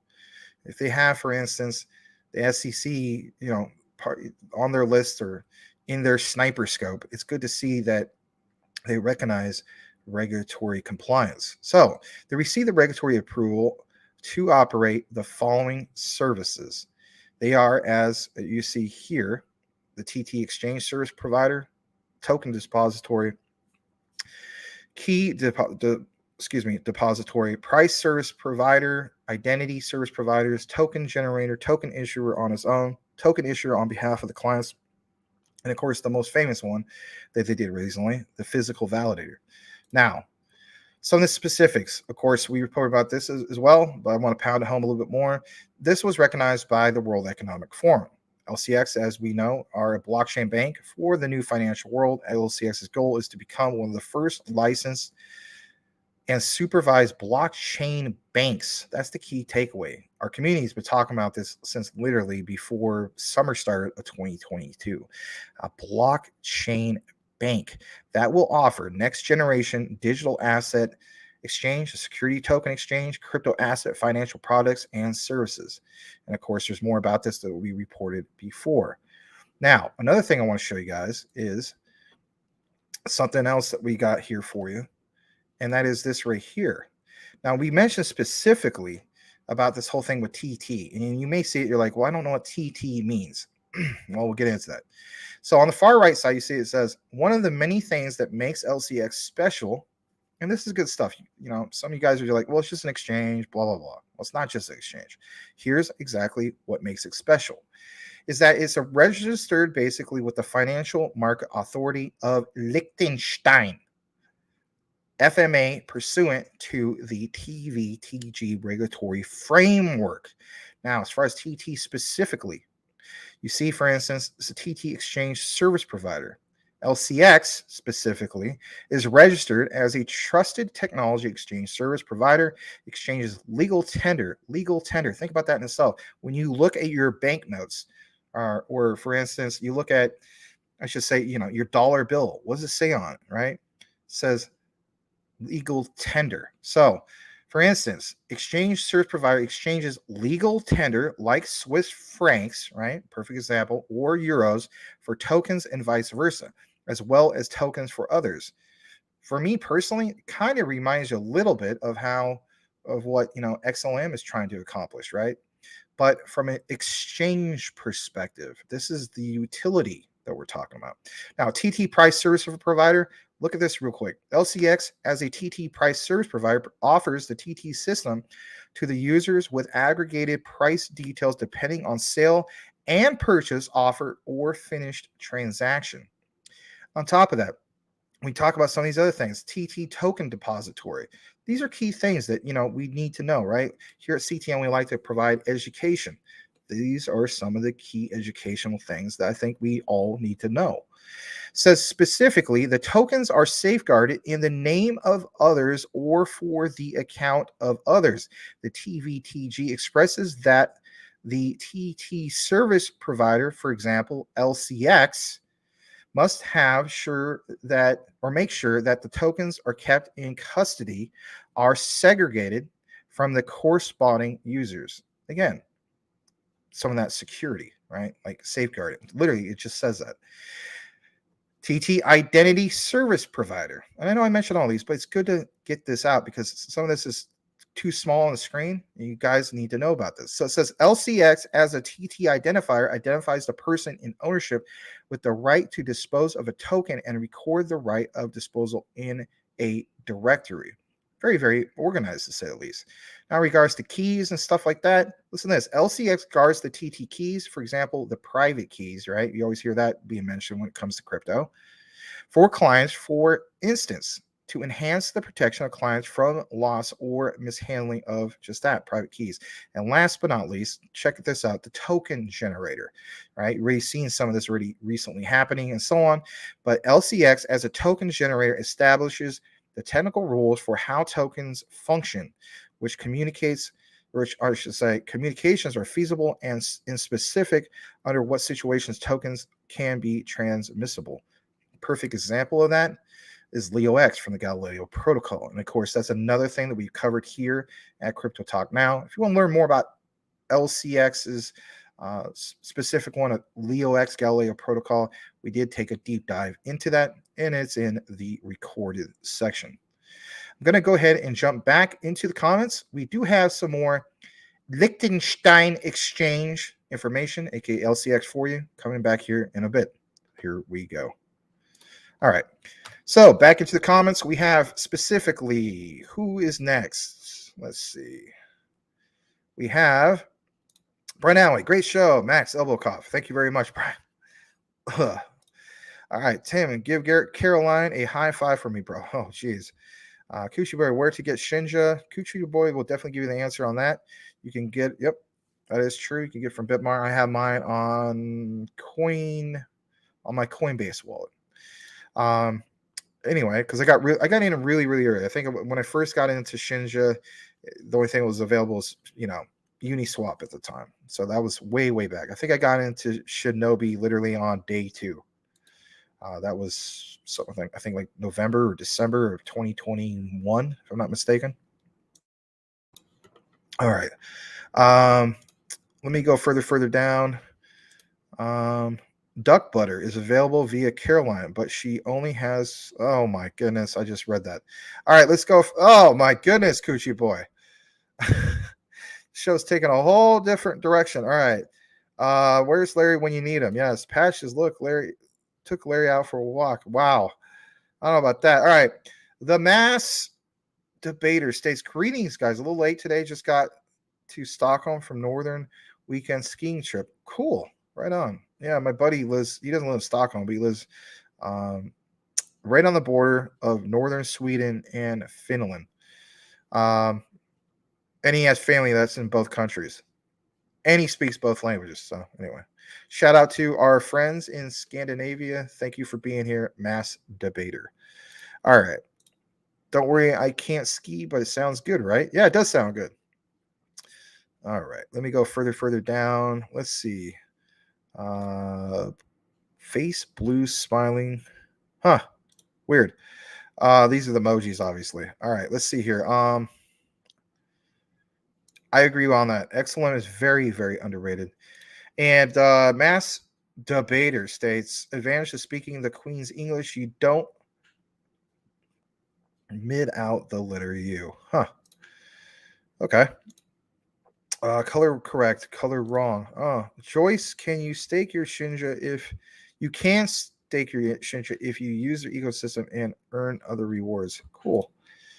I probably should start staking myself because I have a lot of Shinja. I know some people have more than me, but I still have a lot. All right. But I did do the V2 migration. I mean, it was automatic. I mean, I followed the step, I should say. It was pretty easy, but anyway. All right, let me see this. Go further down, and let me get further into this. So I'm gonna click right here. Oh, you got Shinja on your pancake swap. Cool. All right, let me go ahead and just highlight that. We're gonna kick it still back into our Liechtenstein exchange information, LCX. Here we go. Here in just a moment. I'm just gonna go ahead and pull that up in a way for you to see it. So there's a little bit more in regards to all this, specifically. And let's see here. All right. Going to go ahead and kick it in right now. There's this. So it states, oh, wrong screen. Hold on a second. It's this right here. So we did talk briefly about the whole token issuer thing, but it states specifically from the great Moonshot, who provided some of this information. Shout out to you. It says, and our favorite one, reason being, will be covered in the following tweet of the thread, which we covered, the TT token issuer license. I'm going to take a brief moment to discuss specifically this. So this is good. So token issuer. LCX as a token issuer publicly provides a service of token issuance in their name. Token issuer pursuant to Art 12 paragraph 2 of TVTG, just hear me out, or the name of the client, token issuer pursuant to Art 12 paragraph 1 of TVTG, says specifically that on the LCX token launchpad is a fully compliant issuance solution combining all legal and technology aspects. Now, this is something I want to talk about briefly. You have, for instance, LCX that says, let's face it, they've recognized everything in regards to, regulatory compliance framework and so on. And yeah, there's the whole thing with the SEC, but if they're going through all of these extra steps, if you will, to be fully regulatory compliant and so on, you would think that they're going to be okay when everything is said and done. Now, don't get me wrong. There's people that look at this as, from the SEC and so on, saying that, yeah, but you could still earn crazy yields because of things like staking and whatnot. And of course, those are things that are simply going to happen. But if anything, I still think there's a lot of opportunity here, because why in the world would you want this to have, for instance, let's say tomorrow, the SEC takes a step back and says, no, LCX is fine, then the price explodes. No, you want to recognize times where there's an opportunity when the prices are low based off of, let's face it, things like the SEC going after them. Now, it states specifically, in regards to LCX, this allows projects to focus on the project itself while LCX handles all the registrations needed, the legal stuff, right? The KYC, the fast and efficient customer investor onboarding, etc. That's why it's important to point out these specific things in regards to a token issuer. And again, these are some of the specific things that make LCX unique, right? And that's my thing. Anything that's unique in regards to crypto, to me, I become that much more bullish on the project, and especially if it happens to be a freaking exchange. Are you kidding? Now, there's another part I want to mention real quick. And again, shout out to this particular person who is the Great Moonshot. He states, the great part of all this is if a project chooses the Liechtenstein Exchange token, LCX, the sale launchpad, the customer/investor will be assured, listen to this, assured that everything was conducted in a fully legal and compliant manner. Again, compliancy. You really, it's not like they're just ignoring some of regulations. No, they're fully understanding. And if anything, they're trying their best to be compliant. A couple projects have already chosen to launch their tokens the right way. Obviously, we have Leo X and so on. Doesn't mention this right here, but that is definitely one. Okay, I see right here. So it states, this happened back on September 1st, 2020. It says currently 9-1. I think that's a typo. We have, it's not a typo. I forgot. In Europe, they don't write like how we write it of 1-9-23. They do it backwards. They do 9-1. So on January 9th, 2023, you got to keep in mind with the time difference, he's in the future, right? We have seen 5 projects launched through LCX token launchpad. I want to point this out. We have DGMV by DigiCorp Labs, okay? And again, this is something that's powered by Digibyte. Okay, so this is actually technically a Digibyte update that I want to basically explain to you guys. And in regards to specifically that, DigiCorp Labs is the secure and decentralized metaverse, building and sharing the future together, powered by Digibyte, blockchain, and DigiCorp Labs. This is why sometimes you see us tag specifically them. On top of that, we have VIS, and that happens to be by Envision Coin. And that's, of course, this particular company is disrupting the stock media industry with Web3 blockchain technology, and of course is backed by the VIS token.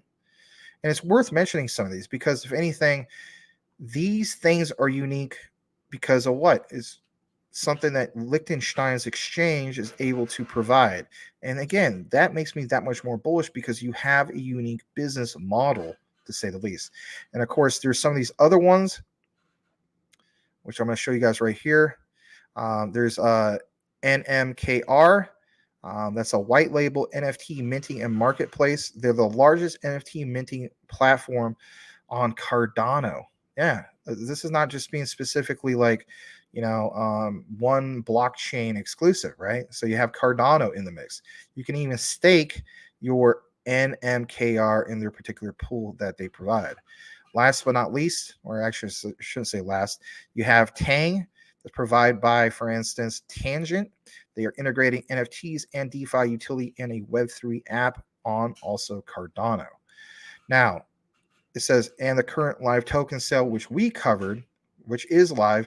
I want to point this out. If you try to find specifically what's going on with LeoX just by going to the Liechtenstein Exchange, LCX, you will not see it specifically listed. Check out our particular recorded video, which goes into detail about how you have to register in order to see that specific one. It kind of feels like a pre-sale, even though they say it's a live token sale. It has all the feeling of a pre-sale. I just want to state that for the record. Now, if you want to learn more about LeoX, again, like I said, we covered it. And then, of course, the Galileo protocol is, last but not least, building the world's first platform and ecosystem for physical asset tokenization and just that redemption. All right. And then last 4 hours ago, this was posted. A couple of weeks ago, LCX also reached a huge milestone by gaining regulatory approval as a physical validator to enable tokenization of just that assets. All right. So I'm going to kick it back into the comments here in a bit. All right. So let's see here. Let's see. Remember, I am made in London, says Mass Debater. Staking scares me. Don't trust any exchange. Okay, good point. Brian Dower agrees. Brian Dower states, Coochie boy, everything goes on my ledger. Can't hold everything I want, but won't keep anything on exchange. Good point, Brian. And then I will read this, you guys are having a conversation because it's good stuff. Coochie boy says to Brian, they are trying to find ways to reward hodlers. Yeah, that's a good point. All right. Thank you guys for getting the algorithm going. We're going to, I think we have a little bit more we're going to cover before we wrap things up. Salamander states Liechtenstein has a lot of investor money. You want to know something? They do, and I want to state this kind of a funny little fact. In the comments on our recorded videos, I've had two who have already stated that they subscribe to us for one reason and one reason only, and that is the way I pronounce Liechtenstein. I kid you not. So that's why I keep saying Liechtenstein. But in reality, you know what movie got me to say Liechtenstein quite often? Is called, for instance, A Knight's Tale, starring the late, great Heath Ledger. Remember in that movie, if you've seen it, they introduce him as Sir Ulrich von Liechtenstein, and the whole crowd goes crazy. That's how I remember how to pronounce that. All right. Liechtenstein per capita, over 180,000.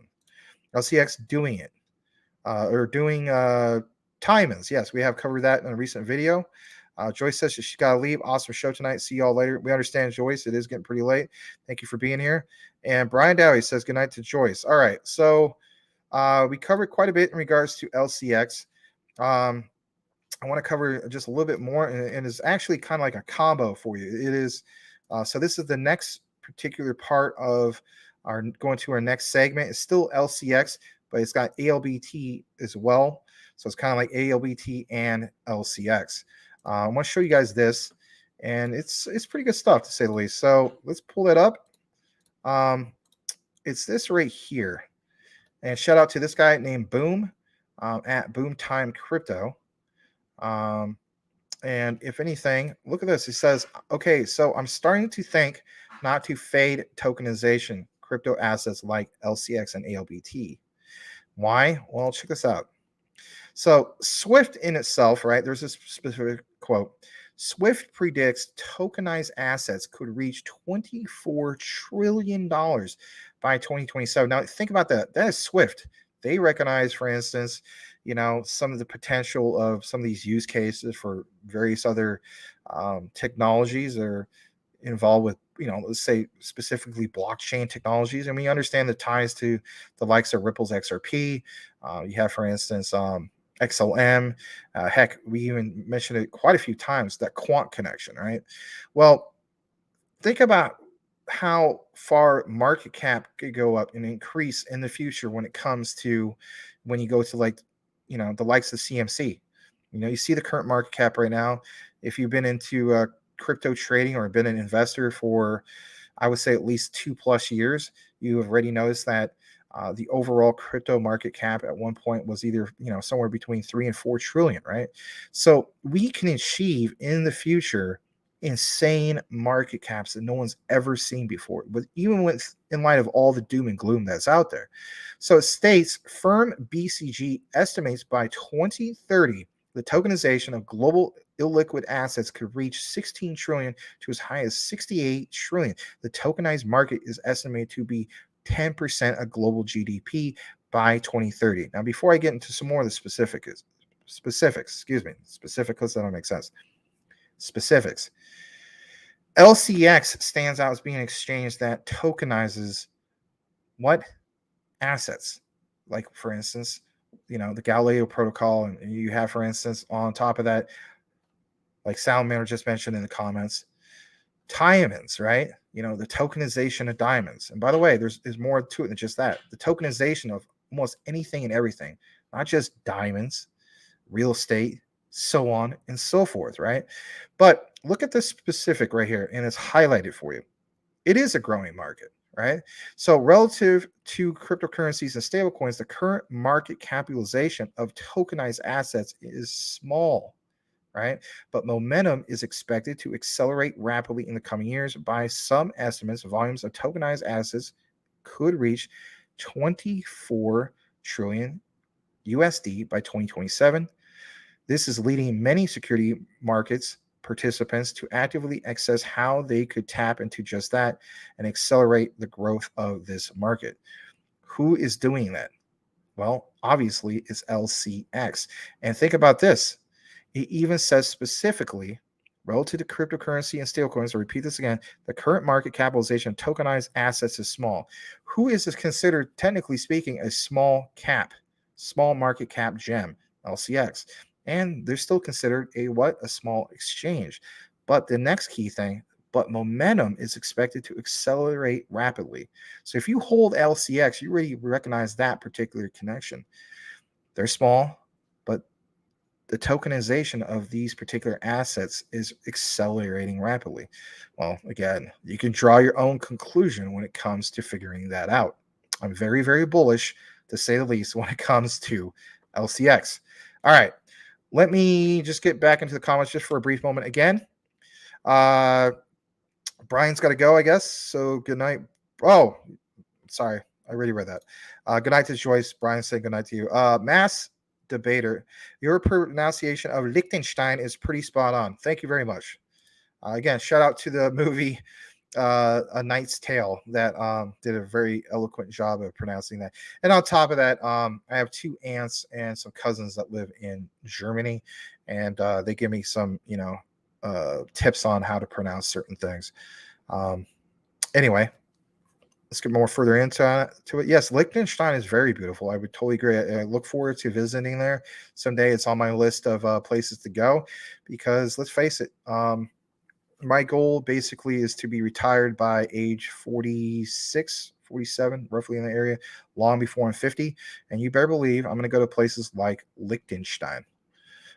No, it's just a pipe dream, Max. No, it's not. It's realistic expectations and goals I have for myself. Tim Shea, by Joyce. Daniel Delgado, yes. Mentellect, tokenization of digital assets reaching 16 alone means derivatives will be exponentially higher, 5x to 20x. Thank you, Mentellect, with the intellect. Brian Dowie, Mentellect for sure, XRP. And the CryptoSmith, gotta go. Great stream, Max. Yeah, a lot of people are gonna file out here. It's getting too long. I need to I'll wrap things up here in a bit, but I have a few more things. I love talking about crypto, obviously. So thank you to all those who are still here, or those who came in late. Where the case be, you keep in mind when it comes to these shows, it's not exactly about being here from beginning to end, which we do appreciate. But there's also people, let's face it, who tune in late. Menelec states full retirement is overrated, but the ability to retire is underrated. Well, that's my main thing. Technically, I'm not going to fully retire, but you're right, that ability to do it, not having to stress out as much, right? Like live paycheck to paycheck and those types of things. not had to struggle as much. All right, let me pull up just a few more things real quick. And here's another stat in regards to LCX. I'm going to pull this up. Let me see. All right. It's this right here. It says daily stats of LCX are through the roof. Through the roof. LCX is basically a sleeping giant. Fully regulated and compliant exchange, fully regulated and compliant token launchpad, the largest blockchain powered marketplace for diamonds, aka diamonds, right? Is what they refer to as. By the way, check out that particular recorded video that goes into full detail about diamonds. And of course, much, much more. Now, here's some stats straight from Lunar Crush. So as you can see right here, they have a Galaxy score is +1 on their particular, scoring. Their alt rank did come down a little bit, but here's the thing: the price went up 22.2%. We did see that recently with price action with the Liechtenstein exchange of LCX. Social mentions went way, way up. Heck, I'm even part of that. We are too, right? Plus 234.9%. That is really, really good because if anything, like I refer to it, if you have any particular asset, if it has the supply and demand and it's trending, that in my humble opinion is called my crypto trifecta. It's a magic formula. Social engagements are up plus 1,000 plus percent. Social dominance plus 235%. Social contributors plus 217%. And the shared links, right? People like you and I sharing these particular stats and so on has gone up 60.5%. Again, this information is provided by Lunar Crush. You can look into it for yourself. Thought that was really, really cool. On top of that, we have just a little bit more information. But before we get into that, I'm just going to go back in the comments just here real briefly, and then we'll get into our next segment, which is the last part of the show here in a bit. No more 9 to 5. Yes, thank you for pointing that out, Brian. Very good point. All right. So something I want to point out real quick is this. And you may have heard about it quite a bit lately. It is in regards to Chat GPT. Now, this is a new AI technology that's been really, really trending, to say the least. In today's recorded video, I go into detail about what specifically Chat GPT is. And if anything, as the technology progresses, it could be a threat to the likes of Google and so on. Who knows? Maybe they just outright purchase it. I don't know what the case be. But they did launch, for instance, a particular cryptocurrency token. It was ERC20. Yeah, I know. Why would they do that? If you're advanced technology, why would you do that? But focus on, for instance, their particular technology. Now, in this particular recorded video, I'm not going to play it here. Definitely take a look into it for yourself because it is going to be something that's going to trend even that much more. And if anything, sooner than you think, it's going to be everywhere. And in my opinion, it already is. I have my friend call me up multiple times, messaging me multiple times. Look, man, something that was going to take me literally weeks to finish with my team. He works in regards to the hotel industry from an IT side of things, right? The specifics with their site and their app and all these API type things.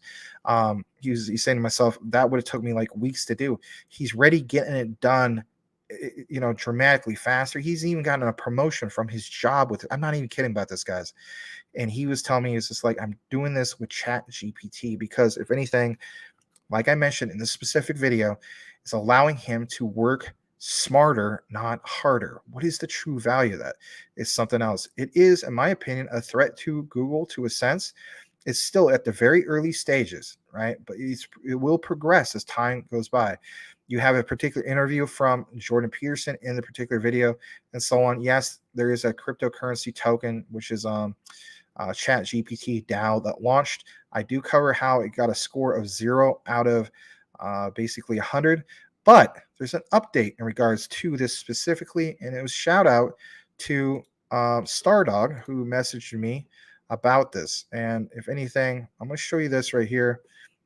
He says, don't know if this is the same token. I think it is, but it has a score of 75 now on Token Sniffer. On the Etherscan, it says Uniswap own 50% of the tokens. Now, I want to state this And Stardog, if you're watching on the recorder later, whatever the case be, thank you so much, my friend, for being a loyal supporter of CTN, our friend from across the pond in the UK. I will state this, here's the thing. On Token Sniffer, we want to get into some of the specifics because that score went significantly up. Now, here it is. Thanks again to Stardog. Remember, if you watched the recorded video, I mentioned that this was subject to change, right? Because it was literally fresh. This launched literally yesterday, okay, on the chat GPT. All right. So the score went up significantly, and let's face it, 50% of it's on Uniswap. All the indicators state that this could be very well the right contract. But again, do your own research.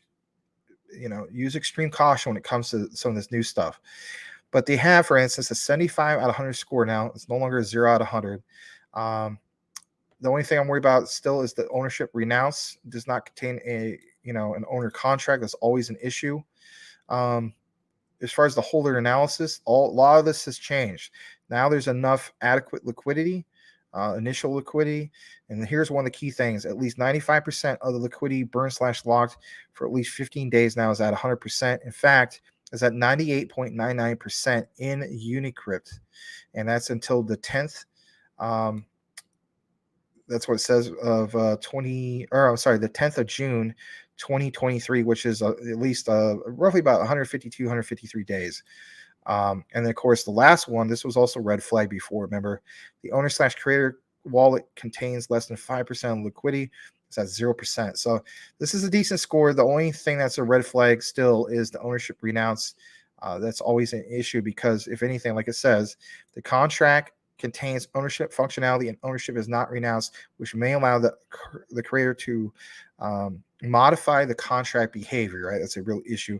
For example, disabling selling, changing fees, or mint new tokens. There could be legitimate reasons for not renouncing ownership. Of course, check in with the project and so on.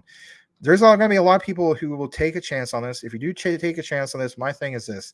As the saying goes, don't put in more than you can't afford to lose. So do you throw 100 at it? I don't know. Where you're comfortable with, but use extreme caution when it comes to just that. We'll be on the we will be on the lookout for more developments with what happens with GPT, but it could, if anything, be a big opportunity to say the least. And if anything, I want to just go ahead and wrap things up here by reading the last comment. So it says, Tim, you still around? And if anything, I don't know. Maybe I put you guys to sleep. No, not really. All right. So thank you so much for watching today's show. Glad to be here for this relief rally or winter thaw out. Let me know if anything, maybe tomorrow, if you feel as though that it is a winter thaw out or if it's just a relief rally. Look out for more recorded content.